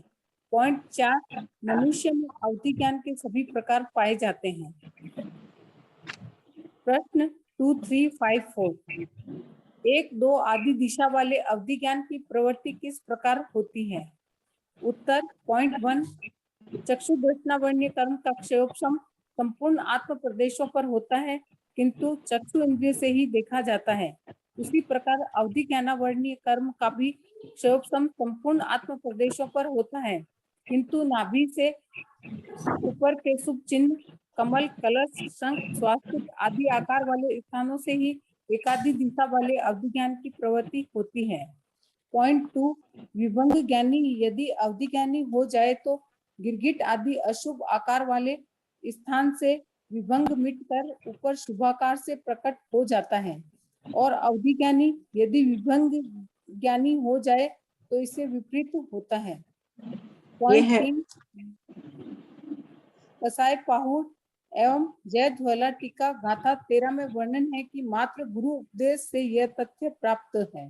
शास्त्रों में ये नई बात मिल रही है, लेकिन श्रुति परंपरा से गुरु उपदेश से सुन रहे हैं, तो इन ग्रंथों में ये बात मिल रही है। जैसे होता है, क्लियर हो गया पॉइंट 1 सबके? अवधि ज्ञान जो प्रकट हो रहा है कषाय 2, 3, 5, 4, हाँ यही बता रही हूँ। जैसे चक्षु दर्शनावर्णी कर्म का क्षोक्षम तो सभी आत्म प्रदेशों पर होता है, ये नहीं कि सिर्फ आंख के पास एक क्षोक्षम हुआ और हम देख पा रहे हैं, लेकिन जिस स्थान से आंख से ही देखा जाता है, उसी प्रकार अवधि ज्ञानावर्णी कर्म का क्षोक्षम भी सभी आत्म प्रदेशों पर होता है। लेकिन नाभि से ऊपर जो शुभ भाग होते हैं, जब अवधि ज्ञान प्रकट होगा, कोई ना कोई शरीर में शुभ चिन्ह प्रकट हो जाता है। कमल का निशान, अद्दे के शंख, स्वस्तिक, कलश आदि आकार वाले, चंद्रमा, सूर्य, मछली, दर्पण आदि आकार के चिन्ह प्रकट हो जाएंगे। अपने आप ही आकार, अनेक आकार होते हैं शरीर में, ऐसी ऐसी रेखाएं होती हो जाएंगे। उसी स्थान से एक आदि दिशा का, एक दिशा का हो रहा है तो एक ही दिशा में उसके कोई शुभ चिन्ह प्रकट होगा, वहां से अवधि ज्ञान की प्रवृत्ति होगी उसके। और अगर कोई विभंग ज्ञानी होता है, वो अवधि ज्ञानी हो जाए तो विभंग ज्ञान जो होता है वो अशुभ चिन्हों से प्रकट होता है। नाभि के नीचे के भागों में कोई ना कोई अशुभ चिन्ह, गिरगिट के आकार का, कोई अशुभ जानवर आदि के आकार के ऐसा होगा, वो मिट जाएगा। वो मिटकर वहां से निशान मिटकर नाभि के ऊपर कोई निशान अपने आप ही रेखाएं बन जाएगी वैसे, और वहां से अवधि ज्ञान प्रकट होगा। ऐसा कषाय पाहुड़ आदि के टीकाकार कहते हैं। पढ़िए आंटी, इसी में आप एक संबिन स्रोत लब्धि भी बताए थे ना, वो उसका वर्णन आगम में मिलता है आंटी? लब्धियों का नाम तो आ ही रहा है संबिन स्रोत। आगम में पूरी 28 लब्धियों के नाम नहीं है, लेकिन प्रवचन, सारोद्धार आदि, बृहत्कल्प आदि में सभी नाम आ रहे हैं। टीकाओं में, प्रज्ञापना सूत्र की टीका में भी अनेक लब्धियों के नाम दिए गए प्रथम पद में। आंटी एक बार डाउट्स का टाइम। हाँ ले प्रियंका जी, हाँ। डाउट्स ले लीजिए ना प्रियंका जी। ये 2-3 क्वेश्चन और बचे, कंप्लीट कर लें क्या? उसके बाद फिर डाउट्स ले लेते हैं। नहीं, फिर 10-15 मिनट डाउट लेके फिर वापस रीडिंग होगी। 10 मिनट डाउट लेके फिर वापस रीडिंग होगी। हाँ, 10 मिनट के बाद आप रोक दीजिए। ओके। कांता जी चोरड़िया।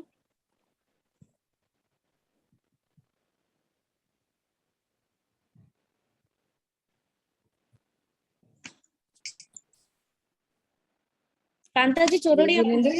हाँ बोल रही हूँ। हाँ भाभी जी, पेज नंबर 238, प्रश्न नंबर 1290, कंपमान का थोकड़ा। 238 पुद्गलों के कंपमान की वक्तव्यता वाला। हाँ 1290 प्रश्न नंबर। हाँ पढ़िए। परमाणु 2 प्रदेशी यावत अनंत प्रदेशी स्कंद को किस प्रकार स्पर्शता है? उत्तर 2 प्रदेशी यावत अनंत प्रदेशी स्कंदों को परमाणु 2 प्रकार से स्पर्शता है, सर्व से सर्व और सर्व से देश। ये मैं कुछ समझी नहीं भाभी जी कि ये कैसे स्पर्शता है करके। 2 प्रदेश स्कंद यावत सूक्ष्म अनंत प्रदेशी स्कंद एक आकाश प्रदेश पर भी रहते हैं। तो जब एक आकाश प्रदेश कार्ड है और परमाणु भी उसी पर है, तो सर्व से सर्व हो गया।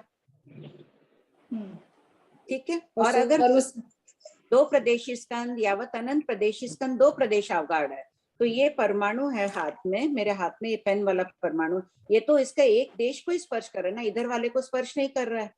तो ये तो सर्व से देश को स्पर्श किया, अंश को स्पर्श किया। ये दो प्रदेशी स्कंद है, इसके अंश को स्पर्श किया। ये दो आकाश प्रदेश पर है, ये दो पर है। एक पर था तब तो एक इसी पर है, ये मेरी अंगुली है, वो है हाँ, दो प्रदेशी स्कंद। एक पर हाथ तो सर्व से सर्व हो गया, और दो प्रदेश पर है तो सर्व से देश हो गया। दो ये प्रदेश पर है तो एक को स्पर्श किया और एक को नहीं किया। एक को देश को स्पर्श किया ना, देश यानी अंश, तो ये दो प्रदेशी स्कंद का अंश ही हुआ। ठीक है। ये अनंत प्रदेशी स्कंद है, ये दो आकाश प्रदेश अवगाढ़ है, तो परमाणु इसके देश को स्पर्श कर रहा है बस। चाहे ये तीन प्रदेशी स्कंद है, चाहे अनंत प्रदेशी स्कंद है, 4 आकाश प्रदेश पर है, 100 आकाश प्रदेश पर है, तो भी ये परमाणु देश से स्पर्श कर रहा है। क्यों? नहीं समझे अभी तो। 100 ये मेरी अंगुलियां है, 100 आकाश प्रदेश, 100 अंगुलियां है, समझ लीजिए। ये 100 आकाश प्रदेश पर एक अनंत प्रदेशी स्कंद बैठा है। ठीक है। अच्छा, एक बैठा है, एक अनंत प्रदेश स्कंद, 100 आकाश प्रदेश पर सब 100 प्रदेश पर एक बैठा है, एक स्कंद अनंत प्रदेश। मतलब अनंत प्रदेश हो गया तो बहुत हो गया, प्रदेश बहुत है, संकुचित करके बैठा है। जैसे जीव का स्वभाव है, जीव कीड़ी के रूप में भी तो होती है ना, संकोच और विस्तार स्वभाव है जीव का। हाथी के रूप में जन्म लेती है तो बड़ा शरीर हो जाता है, तो उसी प्रकार जीव तो जगन्य होगा तो अंगुल का असंख्यात्मा भाग, उससे कम वो संकोच करने का उसमें स्वभाव नहीं है। जबकि पुद्गल होते हैं अनंत प्रदेशी स्कंद एक आकाश प्रदेश पर भी आ जाते हैं, संकोच का स्वभाव है उनमें, और उत्कृष्ट होते हैं असंख्यात आकाश प्रदेशों पर फैल जाते हैं। और जैसे केवली समुद्धात में संपूर्ण आत्म प्रदेश पूरे लोकव्यापी हो जाते हैं ना केवली समुद्धात में, उसी प्रकार पुद्गल में सामर्थ्य है कि वो केवली समुद्धात की तरह दंड कपाट निकालकर पूरे लोक में भी फैल सकता है। कोई अनंत प्रदेशी स्कंद है, ये 10 आकाश प्रदेश पर बैठा है, और ये परमाणु पुद्गल है इधर का। इससे अपन प्रश्न कर रहे हैं, ये परमाणु पुद्गल कितना स्पर्श कर रहा है? सर्व से देश ही कर रहा है। इस अनंत प्रदेशी स्कंद के तो एक ही पार्ट को स्पर्श किया, तो वो भी सर्व से देश। अगर ये असंख्य पूरी अंगुलियां फैला दी मैंने, असंख्यात आकाश प्रदेशों पर है, ये परमाणु कैसे स्पर्श करेगा? देश को ही कर रहा है, एक अंश को स्पर्श, तो किसी को नहीं छू रहा है वो। और सर्व से सर्व तो मतलब सबको कर रहा है। सर्व से सर्व ये पूरा अनंत प्रदेशी स्कंद है, पूरा एक ही आकाश प्रदेश पर है, तब सर्व से ये परमाणु पूरा ही छू रहा है उसको, क्योंकि एक ही पर है। और यदि एक से ज्यादा रहे तब? एक से ज्यादा पर है तो देश से करेगा, सर्व से देश। परमाणु में सर्व से ही घटित होगा, क्योंकि परमाणु का दो विभाजन, दो प्रदेशी स्कंद में तो अपन क्या करेंगे, दो प्रदेशी स्कंद, मान लीजिए ये दो प्रदेशी स्कंद है, अभी ये छू रहा है किसी को, दो प्रदेशी स्कंद को, यहाँ रहा दो प्रदेशी स्कंद, अगर दो ही आकाश प्रदेश पर है, इसके ऊपर है, तब तो सर्व से सर्व हो गया। दूसरे कोई दो प्रदेशी स्कंद है, इसके बगल में पड़ा है, ऐसे ये जो दो मेरी अंगुलियां आई है, तो ये देश से देश को स्पर्श कर रहा है ना। दो प्रदेशी स्कंद का एक अंश को स्पर्श कर रहा है, ये भी भंग हो जाएगा, देश से देश। परमाणु को तो अपन देश बना नहीं सकते हैं, परमाणु के दो टुकड़े हो ही नहीं सकते हैं, केवल ज्ञान भी अपनी प्रज्ञा से इसका छेदन नहीं कर सकते हैं। सबसे सूक्ष्म अंश है पुद्गल का परमाणु। इसलिए जब ये स्कंद एक आकाश प्रदेश अवगाढ़ रहते हैं तो परमाणु ने सर्व से सर्व स्पर्शता है। जब ये स्कंद दो यावत असंख्यात आकाश प्रदेश अवगाढ़ होते हैं तब परमाणु ने सर्व से देश स्पर्शता है। अर्थात दो प्रदेशी स्कंद दो आकाश प्रदेश अवगाढ़ हो, तीन प्रदेशी स्कंद दो या तीन आकाश प्रदेश अवगाढ़ हो, यावत अनंत प्रदेशी स्कंद दो या असंख्यात आकाश प्रदेश अवगाढ़ हो, तो परमाणु ने सर्व से देश स्पर्शता है। ठीक है, जैसे अभी आपने बताया, समझ गए।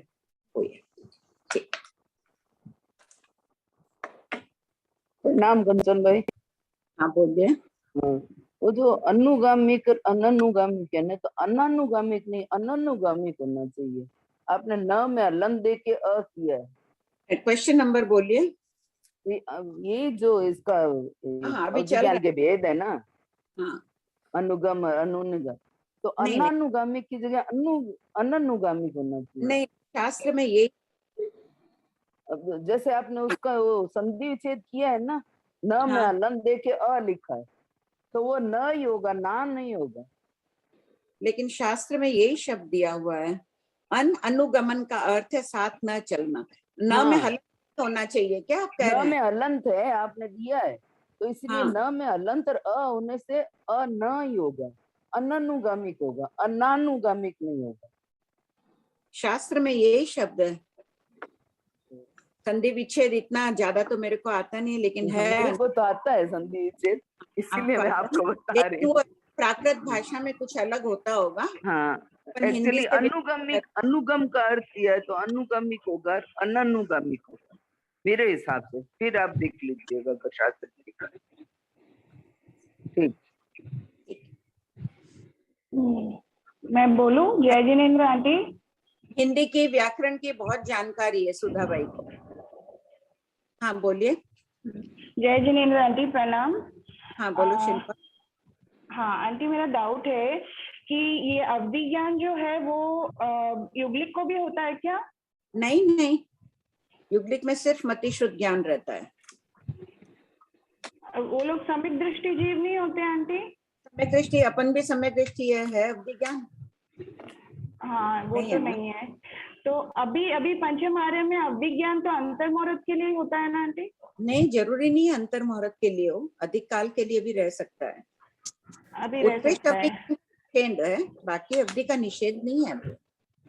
अच्छा, और आंटी देवगति में बीच में सुना था कि मंदसौर में किसी एक श्रावक को प्रकट हुआ था अवधि ज्ञान। जिनको अवधि ज्ञान होता है ना, वो प्रचार नहीं करते हैं। जैसे प्रचार हाँ। करो या हम आए, वो करते नहीं है, लेकिन प्रकट हुआ था किसी श्रावक जी को। ओ, श्रावक श्राविका को भी होता है, साधु साध्वी सबको होता है।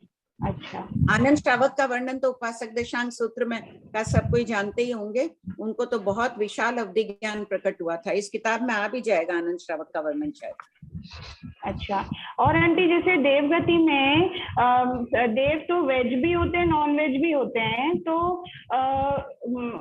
उनको अवधि ज्ञान जो होता है जो देवता वेज नॉन वेज कुछ नहीं होते हैं। वो आहार करते ही नहीं है, कमलाहार। वो मनोभक्षी आहारी रहते हैं। भूख लगने से बस सोचने मात्र से वो पुद्गलों को ग्रहण कर लेते हैं, और वेक्रिय पुद्गल अचित ही होते हैं। अच्छा, वेक्रिय पुद्गल अचित ही होते हैं। अचित ही होते हैं। वो अपनी तरह कमला आहार भी नहीं करते हैं, बस सोचने मात्र से खा लेते हैं। तो आंटी यहाँ जो मंदिर और में चढ़ाते हैं नॉनवेज और भी चढ़ाते हैं तो वो सब अब उस विषय का छोड़ो ना। किसी ने कोई परंपरा अपने स्वार्थ बस चला ली, अपने स्वाद की लोलुपता के कारण चल गई, जो भी चली, देवता नहीं करते हैं। देवता नहीं करते ना। ठीक है, ठीक है आंटी। हाँ आंटी, एक और ये पदवी आदि जो बोले ना, पदवी माने पोजीशन ना, पोजीशन ना आंटी? हाँ हाँ, कि आचार्य बन, जो उपाध्याय की पदवी मिल जाए, ये पदवी मिल जाए, वो लोभ आ जाए, तो भी अवधि ज्ञान चला जाता है। जी जी जी, धन्यवाद।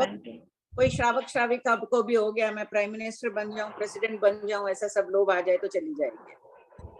अच्छा अच्छा, धन्यवाद आंटी, बहुत बहुत कृपा।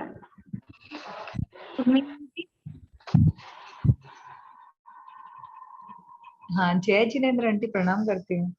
हाँ, जय जिनेन्द्र आंटी। अपना क्वेश्चन नंबर था ना 1028, पेज नंबर 185 में। Page number 185। हाँ बोलिए। 185 का, एक मिनट, 185 नहीं, सॉरी, चौभंगी है ना, चौभंगी किसे कहते हैं आंटी? चौभंगी। हाँ, चौभंगी। चार भंग बनते हैं, उनके 4 विकल्प होते हैं, 4 ऑप्शंस होते हैं, उनको चौभंगी बोलते हैं। अच्छा, मतलब 4 बोले, मतलब कैसे? हाँ, वो चौभंगी कहलाती है। 3 बोल अगर रहेंगे तो 3 भंग हुए उसके। चौभंगी बहुत प्रचलित है, ठाणांग सूत्र में बहुत चौभंगियां दी गई है। आपकी आवाज नहीं आ रही थी। चौभंगी शब्द बहुत प्रचलित है जैनागमों में, ठाणांग सूत्र में बहुत चौभंगियां चली है। अच्छा अच्छा अच्छा। और संठान? संठान यानी आकार, संस्थान।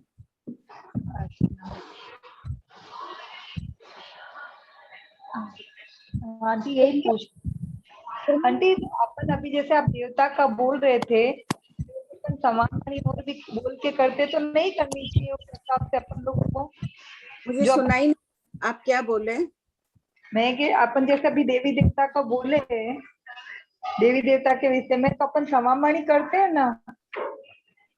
मंदिर और हाँ तो आपने नहीं करना चाहिए अपन लोगों को, जैसे अपने देवी वगैरह मान्यता अपन जैसे मानते हैं। ये सब आचार्य श्री महाराज साहब को पूछिए ये बातें। अच्छा अच्छा ठीक है आंटी, बहुत कृपा आपकी। अनीता जी। प्रणाम मासी।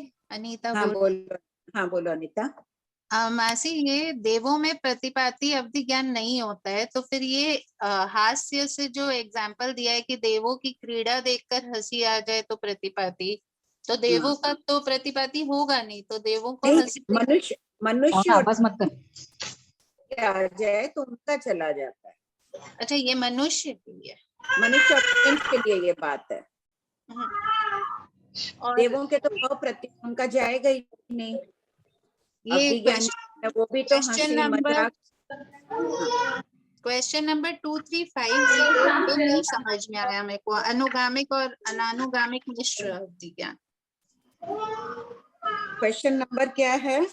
2350 पढ़ो।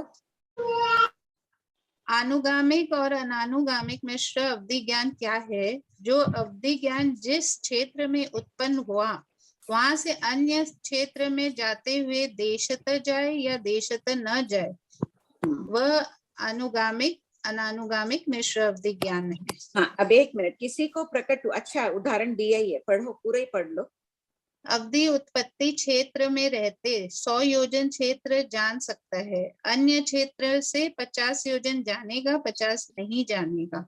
अर्थात अवधि उत्पत्ति से हट जाने पर 50 योजन ही जान सकता है। तो 50 योजन वो जा रहा है, वहां खड़ा है जहां उत्पन्न हुआ जिस क्षेत्र में, वहां से वो 100 योजन चारों दिशाओं में देखने का उसमें सामर्थ्य है। तो वो तो हो गया कि उसमें अनुगामिक अवधि ज्ञान हो गया, साथ में चल रहा है उसके। और वहां से थोड़ी दूर चला जाएगा तो वो सिर्फ 50 योजन का ही क्षेत्र देख रहा है, उससे तो आगे का। तो इसको हम हीयमान अवधि ज्ञान में क्यों नहीं ले सकते? नहीं, ये में तो धीरे धीरे कम हो रहा है, वो नहीं। अच्छा, धीरे में तो जरूरी वापिस, ये तो क्या उस क्षेत्र में आ जाएगा तुरंत। हाँ। उतनी दूर गया वापिस आ गया तो फिर प्रकट हो जाएगा। हीयमान में ये बात नहीं है, हीयमान में कम हो गया वो कम ही रह जाएगा, यहाँ तो वापिस आ जाएगा ना 100 योजन का सामर्थ्य। अच्छा, जो हीयमान आ जाएगा तो वो फिर वर्धमान नहीं बन सकता है? नहीं बन सकता है, फिर परिणाम विशुद्ध हुए, अध्यवसाय बहुत शुभ हुए, फिर वर्धमान हो गया, फिर परिणाम खराब थोड़े हुए, हीयमान वर्धमान ऐसे हो सकता है। ठीक, thank you Mansi, thank you.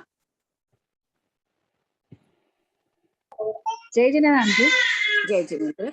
ये संक्लिष्ट अध्यवसाय का मतलब क्या आंटी?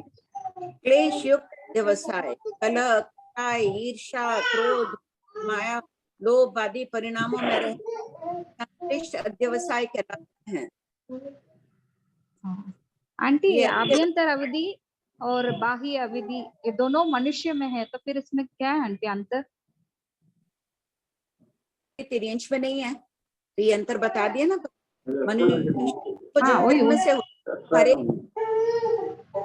मनुष्य में विरले होते हैं जो आभ्यंतर अवधि सहित होते हैं, अवधि ज्ञान लेकर वाले कम व्यक्ति होते हैं, और बाद में उत्पन्न होने वाले अधिक होते हैं। तिर्यंश में आभ्यंतर है ही नहीं, कोई जन्म से लेकर ही नहीं आता है, और देवों में तो सब में ही आभ्यंतर अवधि होता है, देवों में और नेरिकों में जन्म से होता है। ठीक है, प्रणाम भाभी जी। हाँ बोलिए शशि जी। अभी वो प्रियंका जी पूछी थी ना 2329, जो 18वां काय स्थिति तो कंसेक्यूटिव जो अपन एक गति से दूसरे गति में जाएंगे वही काय स्थिति हुई ना? नहीं, काय स्थिति नहीं, स्थिति बताना। अनेक भवों की, जैसे तिर्यंश की काय स्थिति अनंत काल की बोलते हैं, तो अनंत काल तक वो गमनागमन करते हुए तिर्यंश रूप में ही रहता है, उसकी काय स्थिति बता, उसी काय कितने काल तक रह सकता है। मनुष्य की काय स्थिति कितनी है? उत्कृष्ट 8 करोड़ पूर्व, यानी करोड़ पूर्व के 8 भव लगातार संगी मनुष्य के कर सकता है। मनुष्य की काय स्थिति यही है। देवों की काय स्थिति उत्कृष्ट 33 सागरोपम, क्योंकि देव मरकर देव होगा नहीं, तो उनकी एक भव की स्थिति उनकी काय स्थिति होती है, जबकि मनुष्य मरकर मनुष्य अनेक बार हो सकता है।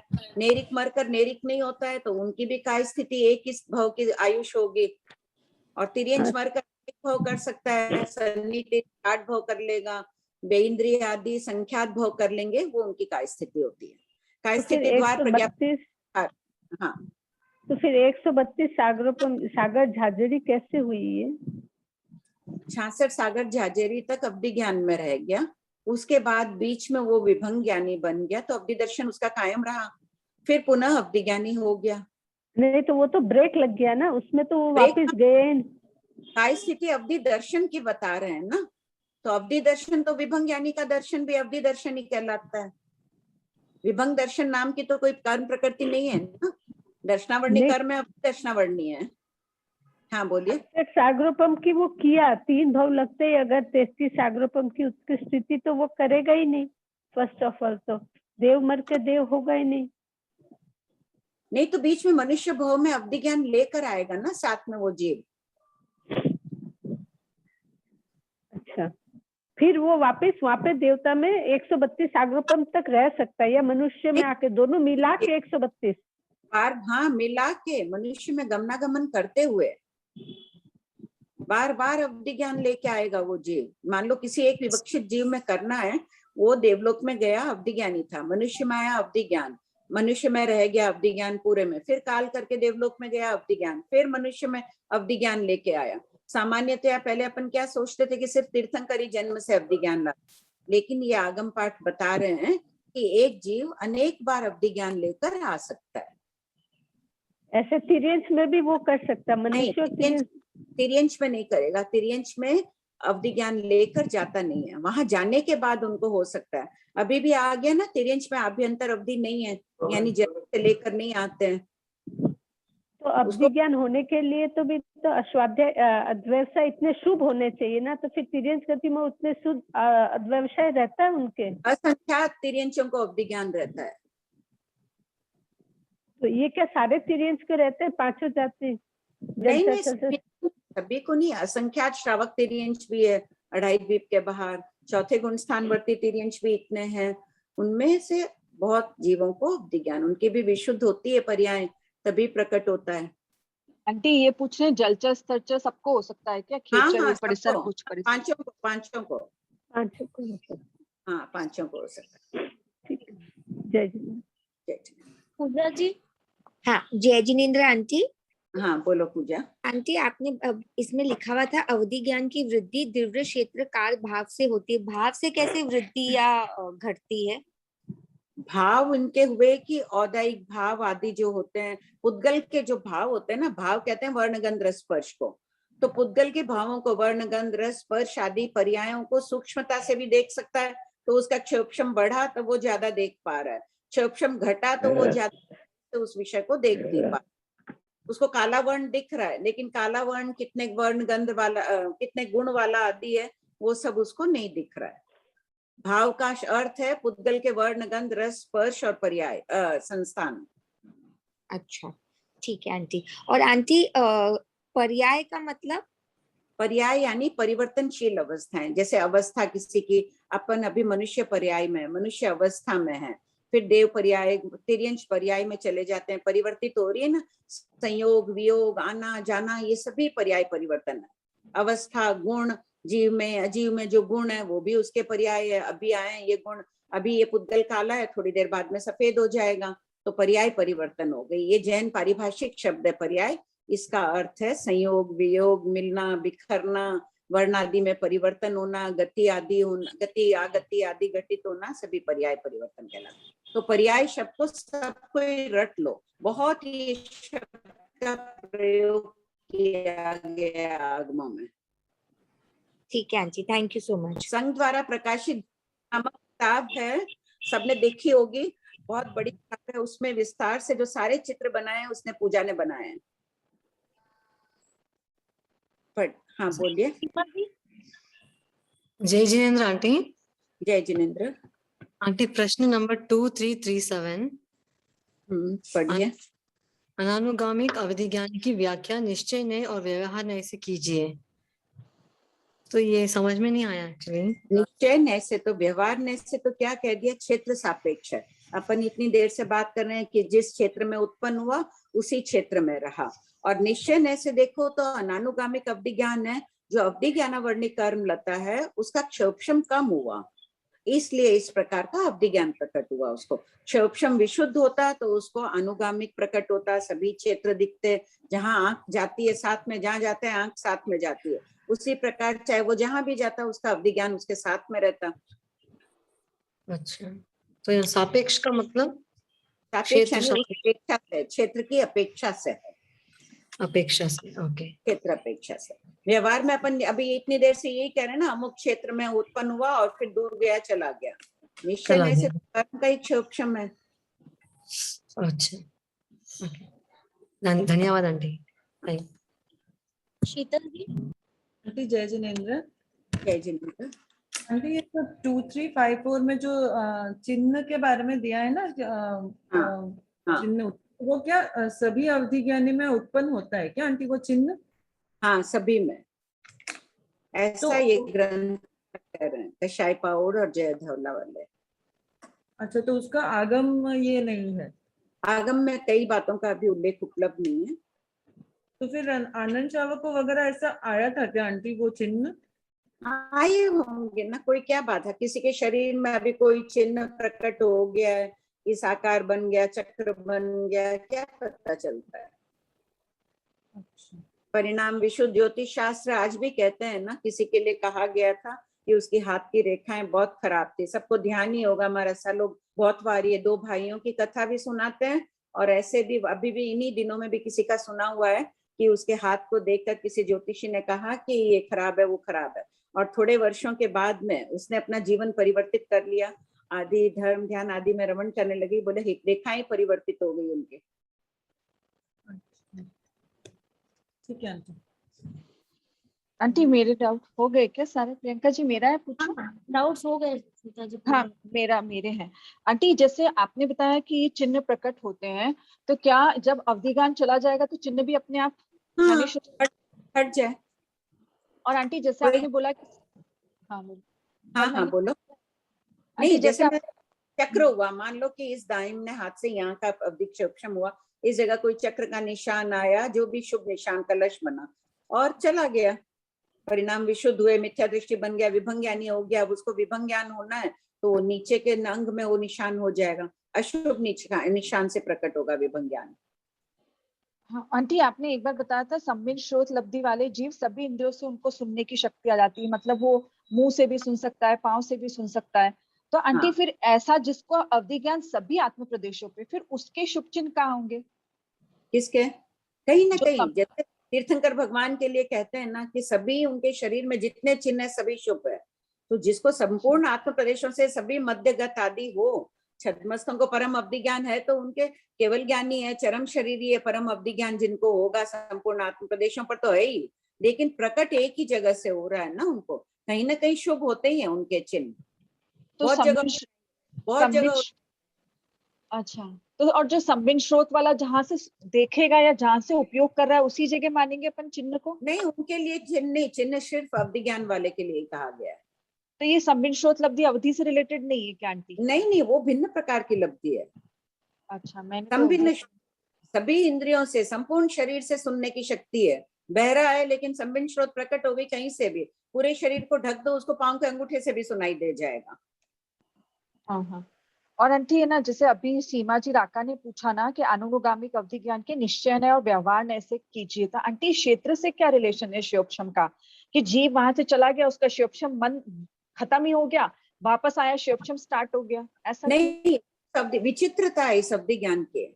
ये क्यों हुआ कि है ना, आधी मछली, एक मछली पड़ी है, उसको आधी मछली दिख रही है, आधी नहीं दिख रही है, विचित्रता है ना अवधि ज्ञान के। तो उसी प्रकार है कि उस क्षेत्र में प्रकट हुआ, बस यहीं से 100 योजन का क्षेत्र वो देख पा रहा है, दूर चला जाएगा कम होगा, ये विचित्रता बता रहे हैं भगवान यहाँ। तो उसका शिवक्षम रुकने में कारण क्या हुआ आंटी? ऐसे ही बस उसकी विचित्रता? बस ऐसे ही विचित्र अध्यवसाय असंख्य प्रकार के होते हैं, उन अध्यवसायों में उसको ऐसा प्रकट हुआ अवधि ज्ञान। और आंटी देवता का जैसे जन्य है, अवधि ज्ञानावर्णी कर्म का क्षोभशम तीव्र नहीं हुआ, मंद हुआ, मंद होके भी इस प्रकार का अवधि ज्ञान प्रकट हुआ कि वो अपने क्षेत्र से दूर जा रहा है तो नहीं दिख रहा है। और देवताओं का अवस्थित होता है, गिरता नहीं है, तो क्या आंटी ऐसा मानेंगे कि जो देवता जिस गुण स्थान में, उनकी विशुद्धि पूरी एकदम वैसी रहती, एक जैसी समान मानेंगे बिल्कुल। भले ही शुद्ध नहीं, देवों में भी आपस में ईर्ष्या, द्वेष, लड़ाई झगड़े, तिर्यक लोग, उनका पानीपत है, वो होती ही रहती है। लेकिन जो सम्यक दृष्टि है उसका अवधि ज्ञान जितना उतना ही रहेगा ना, जितना देखने का सामर्थ्य वो उतना ही रहता है। और आंटी एक क्वेश्चन नंबर है 2, 3, 4, 6 कि हास्य भय आदि से अवधि ज्ञान नष्ट हो जाता है, तो इससे श्योक्षम रुक जाता है आंटी? इन कषायों के उदय होने के कारण श्योक्षम रुक जाएगा, तो ये कषाय का तीव्र उदय होगा? क्योंकि कषाय का उदय तो जीव के कभी रुकता ही नहीं है ना, तो फिर क्या ये बहुत तीव्र उदय मानेंगे हम कषाय का? तो उदय ये है कि अवधि ज्ञान में उपयोग लगा रहा है, अवधि ज्ञान से देख रहा है कि इंद्राणी ने इंद्र के मुकुट को फेंक दिया क्रोध में आकर और उसको हंसी आ गई, समझ लो, तो वो नष्ट हो गया। अवधि ज्ञान के उपयोग में हंसी आई उसको। सामान्यतः तो अवधि ज्ञानी है, उनके भी सब कुछ भोग अभोग सब कुछ होता ही है ना, तब नष्ट होने की बात नहीं है। उसके देख कर उसको हंसी आई, डर लगा, सांप देखे ऐसे डरे तो वो अवधि ज्ञान नहीं जाएगा, लेकिन अवधि ज्ञान से सांप को देखा और फिर डरे तब चला गया। और आंटी अप्रतिपाती अवधि ज्ञानी का उत्कृष्ट विषय कितना है? तो अप्रतिपाती का जघन्य विषय एक आकाश प्रदेश को देखने का रहेगा, एक आकाश प्रदेश पर रहे पुद्गलों को, कि अंगुल का संख्यात्वा भागी? नहीं, एक आकाश, वो तो एक आकाश पे, हाँ उत्कृष्ट अवधि ज्ञानी है, वो तो देख ही सकता है, परमाणु आदि को भी देख सकते हैं। हाँ हाँ, प्रश्न के थोपड़े में आया वैसा ही ना आंटी? हाँ ठीक है आंटी। और एक 2, 3, 5, 2 में, एक मिनट, 2, 3, 5, 2 में क्या ये सिर्फ मनुष्य को ही होगा आंटी? प्रतिपाती अप्रतिपाती मिश्र अवधि ज्ञान जो आपने दिया ना, केवल ज्ञान की उत्पत्ति के एक समय पूर्व तक रहे, तो ये खाली के एग्जाम्पल के तौर पे दे दिया या सिर्फ ये मिश्र वाला ये जो है एग्जाम्पल दे दिया है? क्योंकि तिर्यंश में भी अप्रतिपाती बताया ना कि जीवन पर्यंत रहे, वो भी अप्रतिपाती है, तो जीवन पर्यंत रहने में थोड़ा चला गया, थोड़ा पड़ा है उसका, तो हो सकता है मनुष्य तिर्यंश दोनों में हो सकता है। हाँ दोनों में हो गया आंटी क्लियर। आंटी एक डाउट मेरा भी है। हाँ बोलिए। आंटी ये जो चिन्ह वाला बताया ना अभी अवधि ज्ञानी में, तो जैसे अगर उसको चिन्ह दाएं हाथ पे प्रकट होता है तो क्या वो चिन्ह को टॉर्च के रूप में मानना कि वो उसी से देख सकता है? हाँ, बस उस चिन्ह से ही वो अवधि ज्ञान प्रकट हुआ, दाईं तरफ का देखने का जो हुआ यहाँ से प्रकट हुआ, टॉर्च के। हाँ, एक टॉर्च के जैसे ही मान सकते हैं ना उस चिन्ह को। हाँ, और फिर जैसे वो जाएगा तो चिन्ह भी चला जाएगा, उसका चिन्ह भी चला जाएगा। और कोई और शुभ परिणाम है, कोई कारणवश किसी का पढ़ा भी रहे, अलग बात है, सामान्यतया वो चल विभंग ज्ञान होगा तो वो नीचे अशुभ चिन्ह प्रकट हो जाएगा उसके। ठीक है आंटी, ये भंग बता दो क्या? 2-5 मिनट लगेंगे। प्रियंका जी आपका हो गया क्या? हाँ मेरा हो गया। 1 मिनट, 2-3 जन का और है ना, प्रश्न हो जाने दो। अच्छा है क्या? हैंड रेज ध्यान नहीं है, सॉरी। 3 जनों का और है। विमला जी। हेलो, हाँ बोलिए विमला जी। आवाज आ रही? आ रही है। 2330 सूक्ष्म किस प्रकार होता है?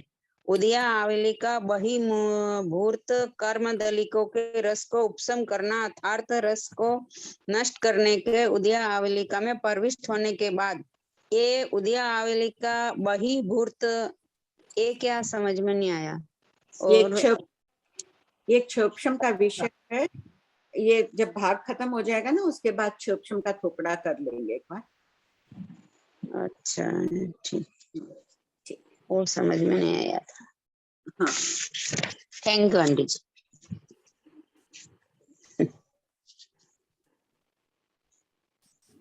बोलिए शकुंतला जी। शकुंतला जी। हाँ, जय जिनेन्द्र आंटी जी। जय जिनेन्द्र। वो सूक्ष्म का ही समझना था थोड़ा, अवलिका का वो बोल रहे थे जो समझ में आ गया, अभी विमला जी ने बोला था ना। ठीक, वही क्वेश्चन था। ठीक, थैंक यू मैम। प्रमीला जी। जय जिनेन्द्र आंटी जी। जय जिनेन्द्र आंटी जी। जय जिनेन्द्र। जय जिनेन्द्र आंटी जी। अवधि ज्ञान की तो आंटी जी जय जिनेन्द्र। हाँ, अवधि ज्ञान की अंतिम बात केवल ज्ञान हो सकता है?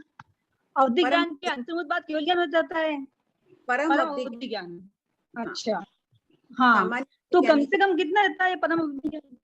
परम अवधि ज्ञानी में परम अवधि ज्ञानी का कम से कम भी होगा तो लोक से एक आकाश प्रदेश अधिक, अलोक में एक आकाश प्रदेश देखने का सामर्थ्य, यावत असंख्य लोक देखने का सामर्थ्य। आंटी वो काल पूछने कितने काल तक रहेगा? संख्यात काल नहीं कितने काल क्या परम अवधि कितने काल तक रहता है? अंतर्मुहूर्त, सिर्फ अंतर्मुहूर्त। हाँ, अंतर्मुहूर्त के बाद में। अच्छा आंटी जी, ये है ना 36 अंतर्मुहूर्त के मनुष्य को संकित होती है, 30 अंतर्मुहूर्त को सम्यक दृष्टि होती है, मित्र 2 दृष्टि होती है। हाँ हाँ ना आंटी जी, प्रश्न क्या है? हमेशा साथ में रहती है। 30 अंतर्मुहूर्त को सम्यक दृष्टि 2 दृष्टि होती है ना, 30 अंतर्मुहूर्त को 2 दृष्टि होती है ना, तो हमेशा रहती है या मतलब की काम ज्यादा हो जाती है? हमेशा रहती है। वहाँ दृष्टि परिवर्तित नहीं होती है। जो सम्यक दृष्टि रूप में युगलिक उत्पन्न होते हैं वो जीवन पर्यंत सम्यक दृष्टि रहते हैं, और जो मिथ्या दृष्टि होते हैं वो जीवन पर्यंत रहते हैं। उनके परिणाम न अति विशुद्ध होते हैं कि नहीं संकेत प्राप्त करे, न इतने संक्लिष्ट होते हैं कि वो गिर जाए पतित होके और मिथ्या दृष्टि बन जाए। उनके संक्लिष्ट अध्यवस्था का है। अच्छा आंटी जी, एक प्रश्न है, ये 2336 से अनुनागामी अवधि ज्ञान किसे कहते हैं? इसको आपसे समझना है, एकदम समझ में नहीं आ रहा है। ये चला है हाँ, अनानुगामिक यानी इसका दृष्टांत भगवान महावीर ने दिया है कि बीच में अगर कोई अग्नि रख लो, जला लो तो रोशनी हुई, दूर दूर चले जाओ तो रोशनी नहीं रहेगी ना, मंद होती जाएगी, दिखेगा नहीं। तो उसी प्रकार जिस क्षेत्र में अवधि ज्ञान उत्पन्न होता है वहीं पर रहता है, वहां से दूर चले जाओ तो वो अवधि ज्ञान नष्ट हो जाता है, वापिस उसी क्षेत्र में आ जाओ तो कट हो जाएगा, फिर चले जाओ फिर ऐसा प्रकार का है। अच्छा ठीक है आंटी जी, कृपा ठीक है। रंजना जी। जय जिनेन्द्र आंटी जी। जय जिनेन्द्र। मैं प्रश्न नंबर 1202 पेज नंबर 219 में आपने पिछली बार सुधार करवाया। एक मिनट खोलते हैं 219 जी। हाँ बोलिए। इसमें आपने सुधार करवाया था, कुछ कम त्रस नाल को देखने वाले अवधि ज्ञानी देव और साधु अनुत्तर विमान यावत, ये वाली लाइन में आपने पूर्ण लोक करवाया था। यहाँ ब्रैकेट में कुछ कम लिखा हुआ है ना, सेकंड लाइन में पॉइंट 3 में विषय संभिन्न त्रसनाल, वहां पूर्ण करना है जी। पर मैं ये पूछना चाहती थी, मतलब ऐसे सुना हुआ है कि जैसे सब अपनी ध्वजा तक ही देख सकते हैं, तो मतलब फिर वो अवधि ज्ञानी जो देव हैं वो त्रसनाल में सर्वात सिद्ध की ध्वजा के ऊपर कैसे देखेंगे? उनके विषय में यही कह रहे हैं टीकाकार कि 5 अनुत्तर विमान वासी देव ऊपर का भी देख रहे हैं। अच्छा। बाकी देवों के लिए ये नियम है कि अपनी ध्वजा से ऊपर उनका अवधि का विषय नहीं है, लेकिन ये देखते हैं। अच्छा ठीक है, कृपा कराई सर, धन्यवाद। बोलो पूजा। हाँ जय जिनेन्द्र आंटी। आंटी एक डाउट और आया है, जैसे जो प्रियंका जी ने जब पूछा ना कि अवधि ज्ञान वालों को चिन्ह होता है तो जिस डायरेक्शन में चिन्ह होता है उसी डायरेक्शन में देखते हैं, पर जैसे अगर कोई ऐसे अवधि ज्ञानी हो जो 6 दिशा में देख सकते हैं तो उनको चिन्ह कहाँ कहाँ होगा फिर?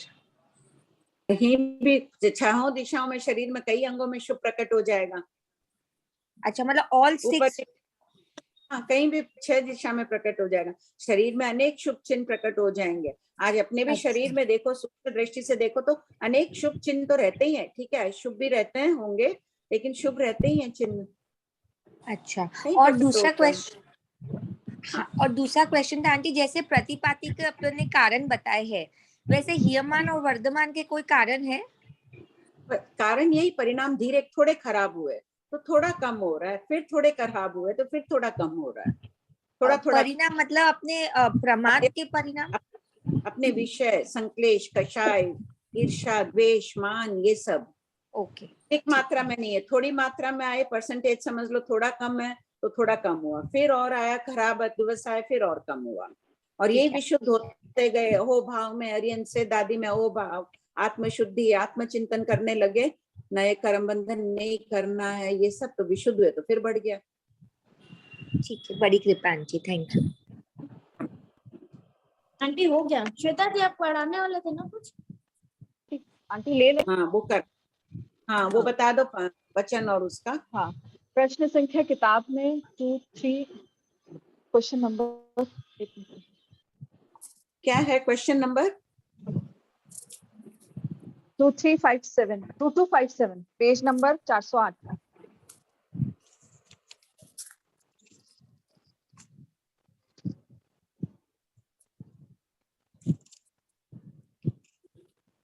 हाँ प्रिंसी जी स्क्रीनशॉट ले लेना ना, प्रिंसी जी आप हो क्लास में तो।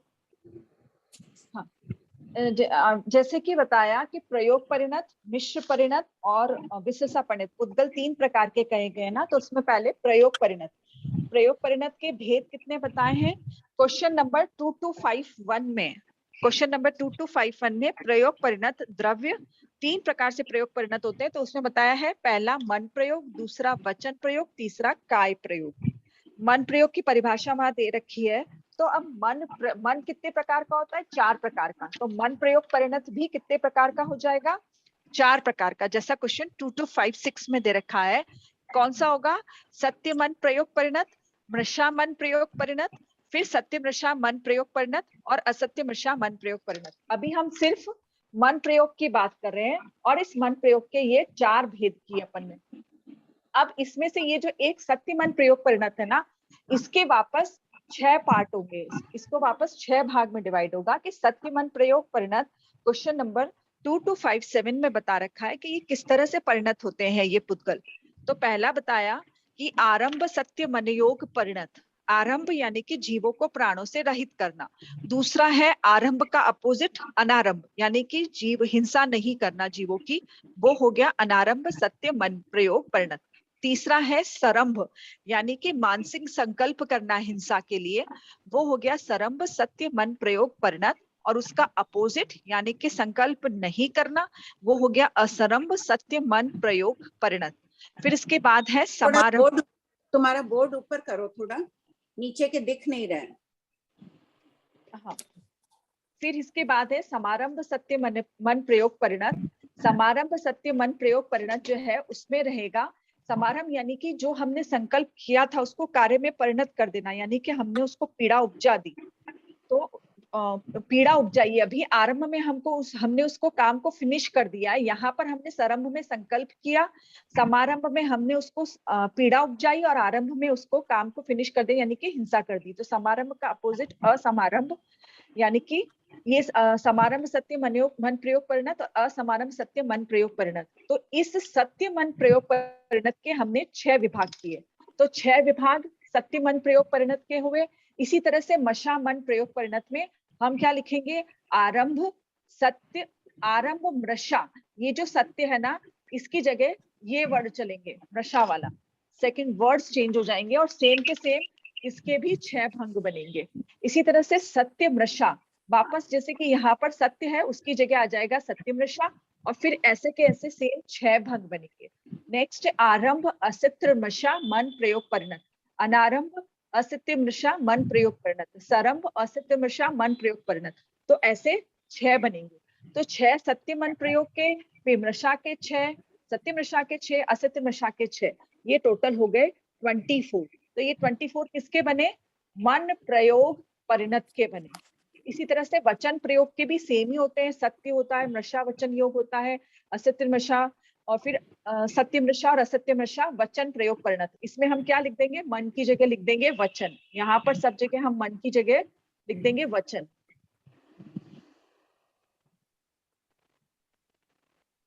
और यहाँ पर भी हम सब वचन वचन वचन कर देंगे और इस तरह से इसके 6 भेद बनेंगे। तो जब वचन के लेंगे तो वचन के भी 24 हो जाएंगे, 24 मन के, 24 वचन के। और काय योग के हमने लास्ट 2 क्लास में किए थे। आंटी जी आप कुछ फरमा दीजिए।